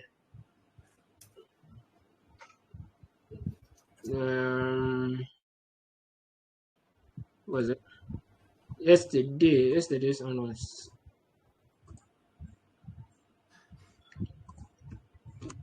Okay, so the block of code that we executed was just this one, but for the purpose of our lesson, let me just copy it and come and paste it here. Okay, replace this. But once you are copying, then you know that we have to go and bring the header file that was included there. There was 3 header files here. Okay, so we should have them here. All right, now we know that what is happening here is the first thing is they are declaring a variable. This variable is called n. Then when you come here, they are assigning a value to the variable. The value is, we are assigning a random value to the n. Okay, so whatever n is, it means anytime you run it, it will be different. Okay, and if we want to tell what we can do, okay, let me add one line here for us to know exactly what, okay, before we even do this, let me do that first.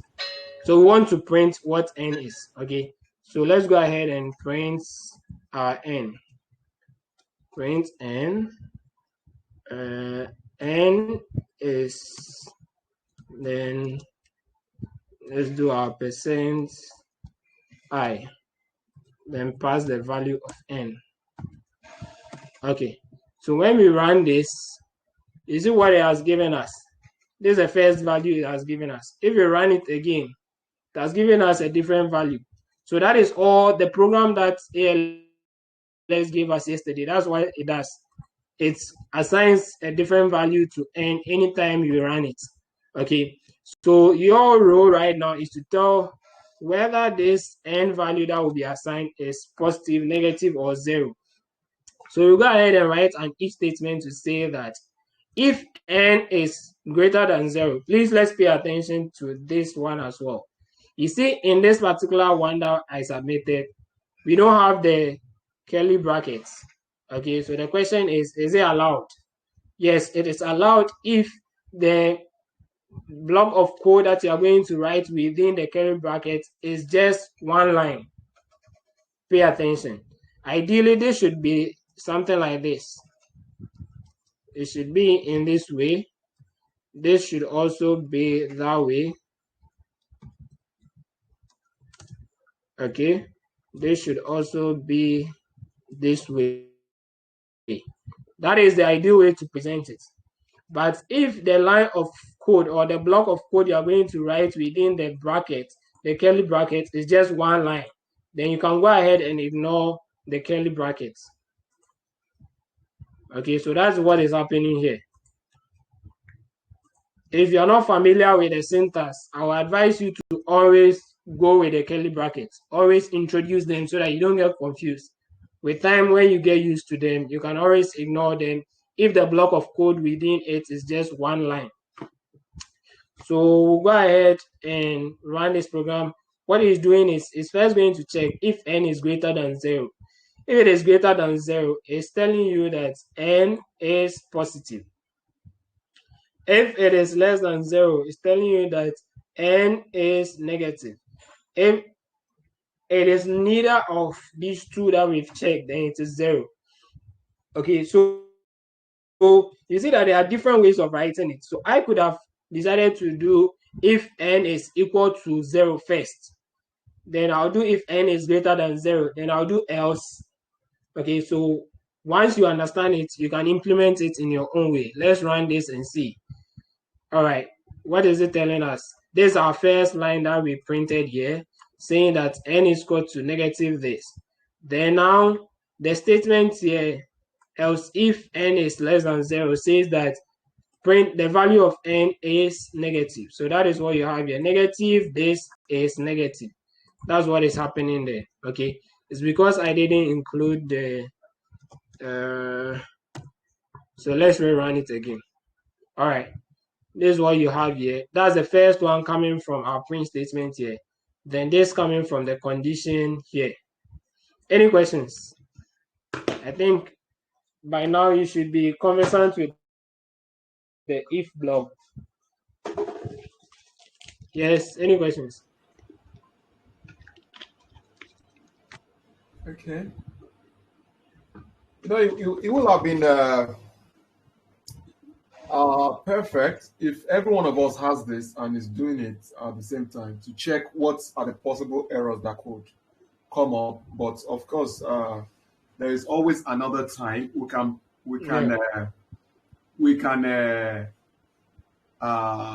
arrange another class of which everybody will be doing it on their laptop, because one of the ways I feel we can be perfect in this is when we give ourselves a question like this, and then everybody's trying it on their laptop, and then we now look at the possible, just like we did yesterday, that we're having some possible errors, and then we're able to check why did those errors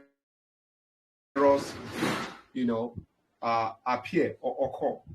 It's going to shed a lot of light and be an eye opener for a lot of people to know what could be the possible error, why the code is either not running or why the code is giving all those errors. So, but for now, for all you've done is perfect and well understood.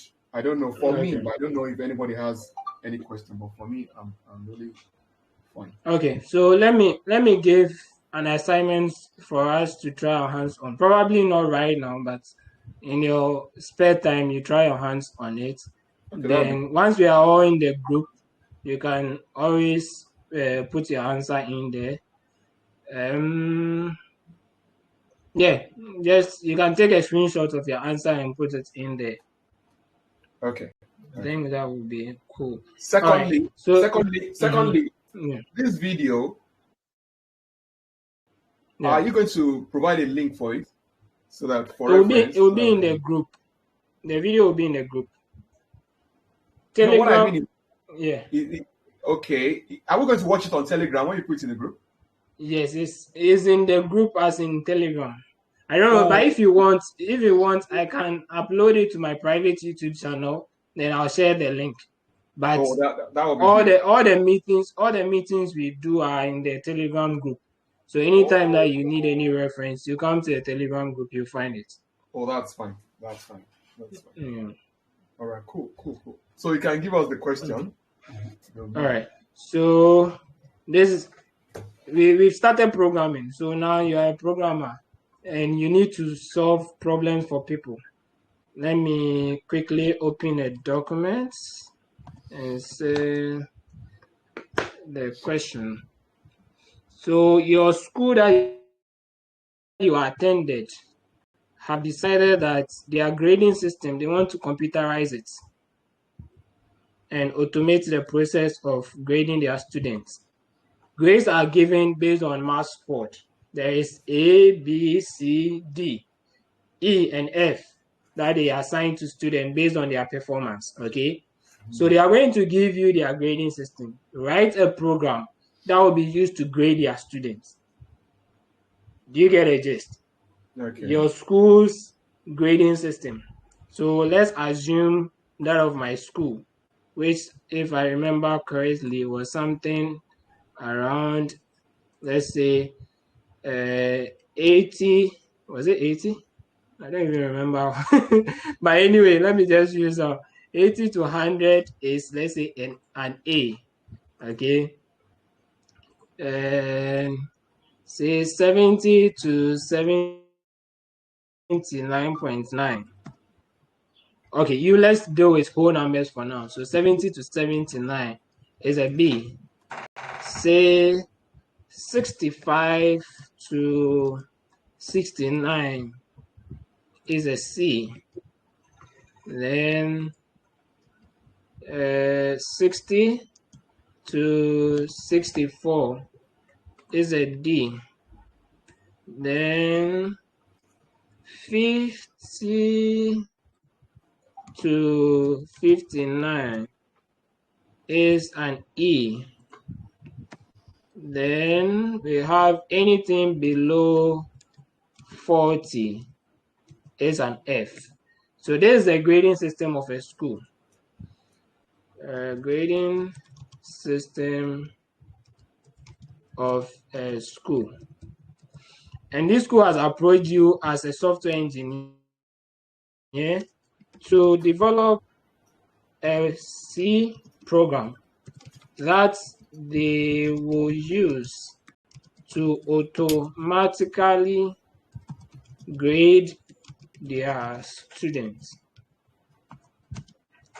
Write a program for this, or to write a program to solve this problem. It's not the best, but I think it should get us started. Okay, so C programming assignments for I create subgroup. Okay, so once you are done with it, you can just put it. I'm going to share this link.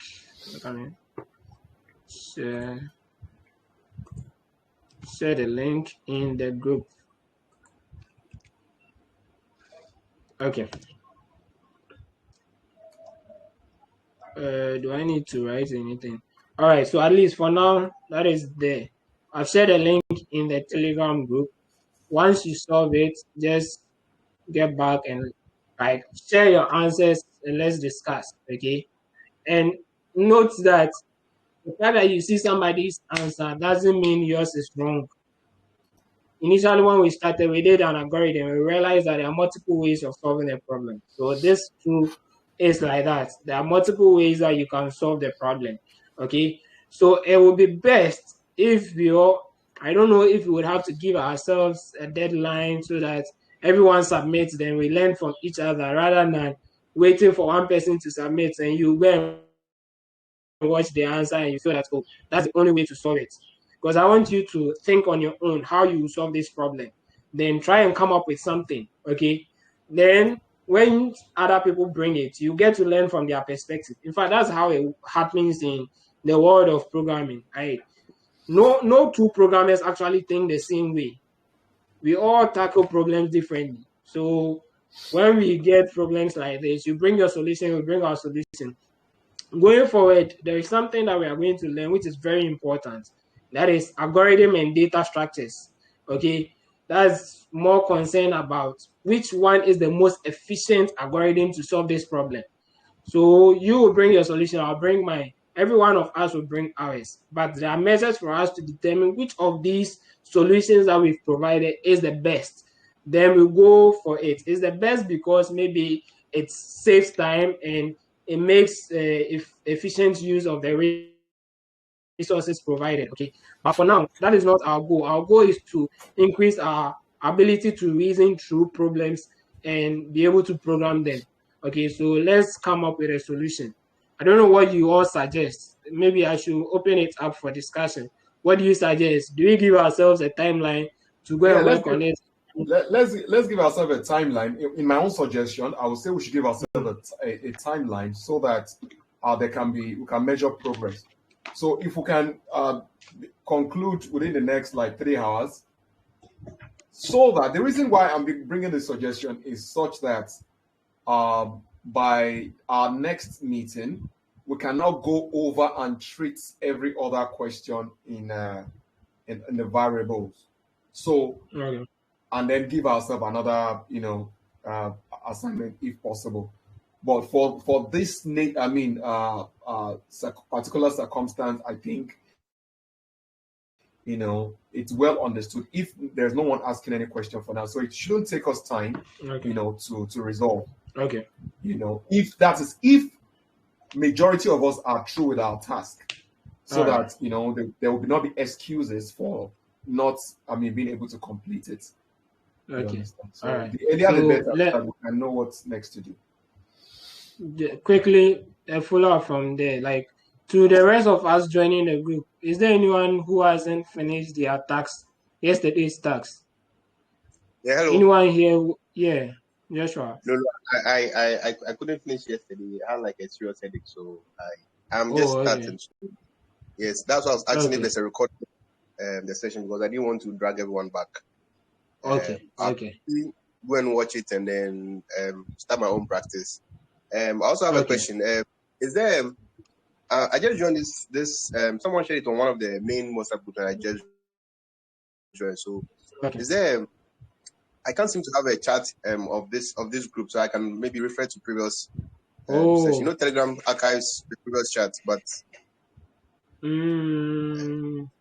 then I've actually not paid attention to that. I'll check if there is any setting that blocks you from accessing the previous ones.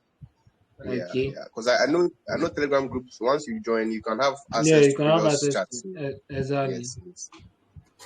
I'll check that. Yes, I also appreciate your teaching method. In fact, I've gone through materials, but this brief session has given me like a way to think about answering a question. So I plan to be here and follow previous or upcoming sessions too. But I'm not going to do this. I'm not going to do this current assignment. I'm going to pass for now. That is, you can always do it. It doesn't have to be right now. You can always think through it. In fact, one thing about programming is that most of these problems we don't solve them at a sitting. Like, you don't sit down to think about it. Now that you know what the question is, like you are doing something else and you are just thinking about it and you come up with a solution. That's how it works. Okay. So you can always solve it in your mind before you even get to sit down to program it. Then the other thing I was going to say, yes. So the advice I give is that because the assignments are time bound, especially for this first 1 month that they are on our heads to get 80%, what I say is that when you are against time, just quickly find the easiest way to solve the problem. Once you have submitted the work, spend the rest of the time learning it. Instead of spending all the time on trying to get it and submit whilst not understanding, just find the easiest way. Somebody has done it. So through that process, just do it, submit it. Then now try and understand everything. If you like, take from the beginning, take the task from the beginning and redo everything by yourself. Okay. So if you have any challenges, we are here. That's why we created a subgroup. All right. We actually have a WhatsApp group as well. I like to discuss. I like to learn from people. I like to teach. So that's one main reason why we have our group, so that we can help each other. Okay. So I'll put a link to the WhatsApp group. The thing is, I don't like flooded groups. All the groups I manage are controlled. Like, you don't just come and post anything, come and tease people. Like, I don't like that kind of thing. So that's why I usually don't open it up. Like, it's people that I encounter and I see they are serious that I bring to the group. Okay. But for now, what we'll do is I'll share the link. You can join the WhatsApp group as well. If you have any concern with regards to your work, just post it in the group. Let's help each other. You see, the thing about programming is that no matter how master you are at a language, there are things that you are not going to get right. Okay. And the easiest way to survive is to have colleagues that you work with. I have actually been programming for quite a while now. And there are people that I started with who even now know far more than I do because they spent a lot of time doing it. And because I was ready to help them when they were starting, now if I need any help, I call on them. They always come to my aid. Okay. So let's build that rule. For instance, let's assume tomorrow you have gotten a technical interview at Amazon, and what they are interviewing you about or what they've asked you to learn, you have actually not learned it, but one of your colleagues in this group has done it. It's easier for you to talk to them and they'll come to your aid. Just that night before your interview, they'll help you explain things to you, then you go and get it. Okay. So we won't survive alone. This is how we are going to grow. All right. With that said, is there any other person got to fix. I have one final question before. All right, sure. So I want to know, as a subgroup, how do you approach the ALX assignment? Is it that when the task is, because I see normally when an assignment is given, I see everyone jumping, and then is it like, okay, individually read through the resources, let's meet at this time, and then try and answer the questions, go and try it on your hands. If you can't, we regroup again and then go through. Is there a structure like that, or? Okay, so we haven't established any structure as it stands now. What we usually do is during the PLD days, we meet right here on Telegram to do the discussion. But unfortunately, the people who we started a group with, actually, like everyone in the group, the initial members in the group are from a greater, like a bigger group. The iCreate community is a group that I manage. It is where we teach a lot of digital skills. So those members in that group who applied for the ALS program, we brought them into the subgroup. So that's how come we have the subgroup. And unfortunately, some of them have now dropped out. But when we started, we were doing more of the PLDs, and if somebody has any worries, they just post it in the group. We try and help out. But now some of them have dropped out. Some don't know whether they are dropping out, and like so, it's not being active. But now we are just looking for anyone who is serious to go. Now that you've made a suggestion, maybe we could think about it and see if we can lay out a structure that will help us on a daily basis, how we are going to go around this. But I think the time differences too, and because we probably are all involved in different things. Personally, I do my work after, let's say, 1 p.m. usually after 1 p.m. So if I will have time to read the resources, maybe around 12, 1, 2 there, that's where I read. So if you approach me before that time and ask me about a task that we are yet to do, I'm not going to be able to help. It is until I've done it that I'll be able to help. So maybe we can get that structure, then set a time that maybe around this time we may meet. But the group is open. Anyone you need help, if someone is available. Sometimes for some of the tasks, we don't need to necessarily go and read the resources before we are able to help, because some of us have previous experiences. Okay. But we think about it. Once we are all in the group, let's all discuss. It's not a one-person group. In fact, I don't see the group as my group. This is our group. So once we are all inside, let's all discuss, bring out the ideas, and see how best we can help ourselves. Yeah, true. Thank you very much. All right. Welcome. Any other person? Yes. Please, can you send the video recording just immediately after the meeting so that someone else have to watch it again? All right. I will do that. I'll definitely do that. I have a question. Mm-hmm. Is it possible for me, as I am now, to share my screen to show you one thing that is giving me a challenge now? The funny thing is, I haven't tried it before, so maybe you'd want to try and see if it works. Okay, I think I can do that. I'm seeing something now. Okay. Okay. So let me stop sharing my screen. Okay. All right. Can you see? Yes, you can see your screen. Okay. I'm trying to emulate what you did. Okay. So I noticed that when your screen is blur. It's blur. Oh really? Can you maximize it? Goodness, have I logged you? Oh, sorry. Okay. You were making noise.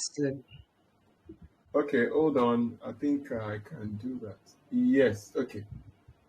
What about now? All right, but move away from where you are. You're sharing the full screen, so I mean, you're sharing every part of your screen. So okay. Wait. Then let me share just a particular. Exactly. A particular. Goodness, do you want to say something? I saw your hand up. No, I don't. Sorry about that. No, I don't. Oh, okay, sure. All right. Sorry, are you still seeing my screen? No, it's gone. Okay, so let me window Chrome tab. Okay. Yes, as we wait for me to load the screen, any other concern from anyone? It could be anything. You need clarification on something. Can you see it now? Yeah, you can see it, but still blur. Okay. I think it's network. I don't know if it's from my end. It could be. I don't know if it's from my end, but it's still blur. Oh, so sorry about that, bro. All right, so continue. Okay, so now,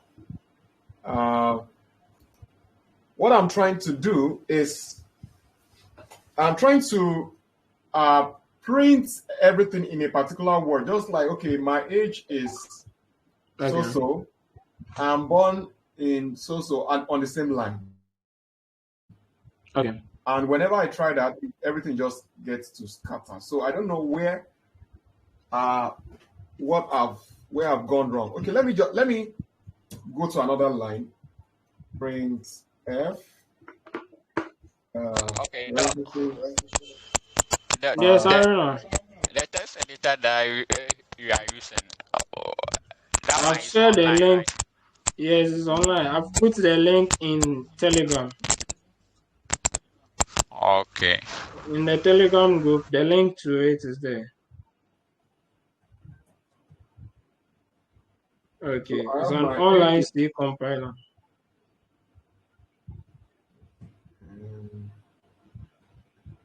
Okay. And I want to add. Okay, and born on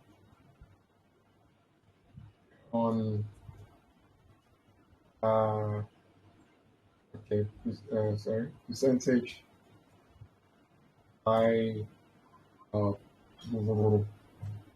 that's yeah, and then am I right?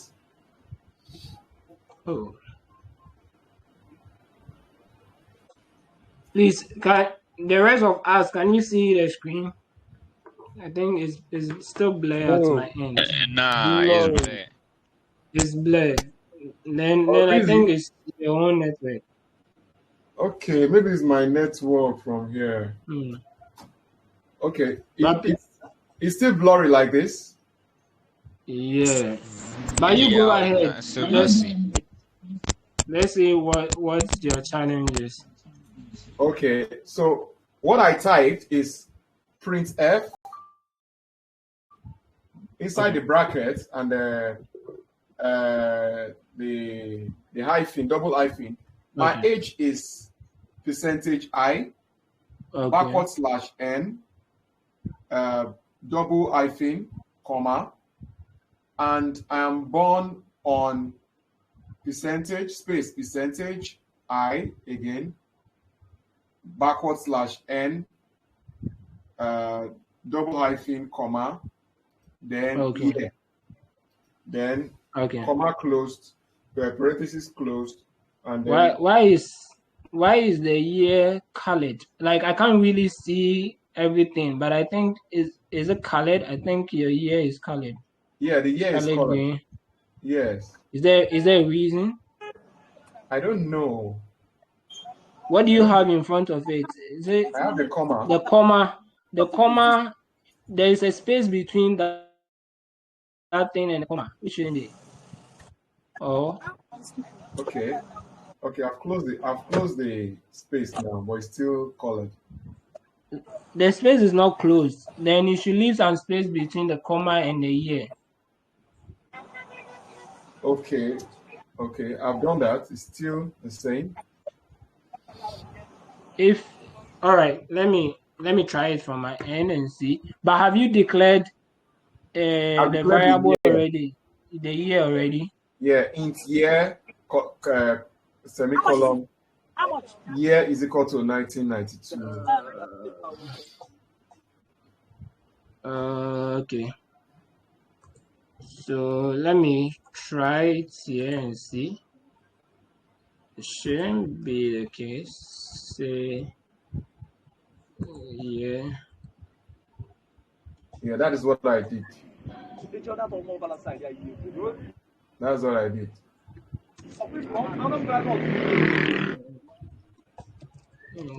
Yeah. Let's go to 20. 19.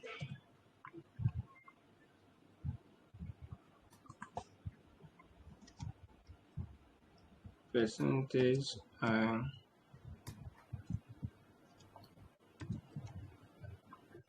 Oh, there's definitely something wrong with it. Something wrong, right? When you run it, does it give you an error? Yes, it does. What error? So run it and let's see. You can always debug it. That's the error. So what's the first error? What is it saying? Undeclared in bracket first use in this function. Well, what's that? What is it talking about? It said error and error column and inside a semicolon, the undeclared first use in this function. I'm struggling to see. Okay, undeclared this. Shit. Do you know what you can do for me? Okay, there is no age supposed to be there. Age is supposed to be there. Let me run it again. So you can debug based on what the outcome is telling you. Okay, because I can hardly see your screen. Like I can't read it. I don't know if there are online editors that we can be sharing, but I don't think they work for C. Let me see. There is one called Glitch. If Glitch for peer programming. So there is a concept called peer programming, okay, where all of us could be working on the same text editor at the same time. Oh, but really? I don't know if what we have also supports C. So I'll do that research, then find a platform where we can be doing that. I know Visual Studio Code, we can actually do with the live server of Visual Studio Code. We can do that. We can share and be using the same editor at the same time. So maybe in our next meeting, we'll try something like that. Okay.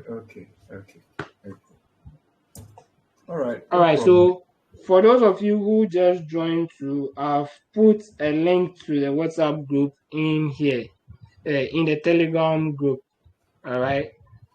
Please again, let's be mindful. The group shouldn't be a place where we post anything. It should be something relevant that your colleagues will benefit from. And we are all ready to learn. And I don't like the bossy characters. Like when you pretend as if you know everything, you'll soon be taken out of the group. Everybody is learning. So don't come and be shouting at people. If somebody asks a question you think is silly because you know the answer, you don't attack them or anyway. No matter how simple the question is, once you are in the group, please again, respect people. We are all at different stages when it comes to understanding some of these concepts. Okay, so please again. All right. I think time is fast spent. I don't know. Time is fast spent. We've gone over 2 hours already. So today, in summary, we introduced ourselves to the C program, the basic structure of C program. We've talked about what the header files are. We've looked about how to start writing your C program. What are the required fields in your program? We've also looked at the concept of variables. We've talked about variable declarations and assignments. Then what was the last thing? The if conditions. So conditions, we solved the problem using that, and we've been given an assignment. So if you joined late, you can equally take the assignment. The recording of the video will be available in the Telegram group. So hopefully I'll find a way to, I don't know if it will be easy for people to access the Telegram one. So I'll try and upload it to a private YouTube channel that will share the link, so that anytime you want, you can equally use the link to watch it if you like it that way. But if you have any questions, just go ahead and put it in the group. And please, when somebody puts a question, let's try. Like, the question is not meant for those who know. When you get a question in there, you also try your hands on it, try your opinions, suggestions, and let's all discuss. Any final words from anyone? Like, if you have any concerns, you just joined, you have a question, anything at all before we end. Thank you, Smith, Faith, Davo, is that it? Dara. Oh, is it Dara? Anyway, Joshua, yeah, Dr. Abel, and Victor. All right. Thank you so much. I really appreciate it. I appreciate it. Thank you so much. Thank you so much. You're welcome. So we'll definitely face another time for meeting. I'm almost always available. Thank you very much. So if you need any help, you can always reach out. Thank you, and see you another time. All right. Bye-bye. Thanks. Bye. Bye.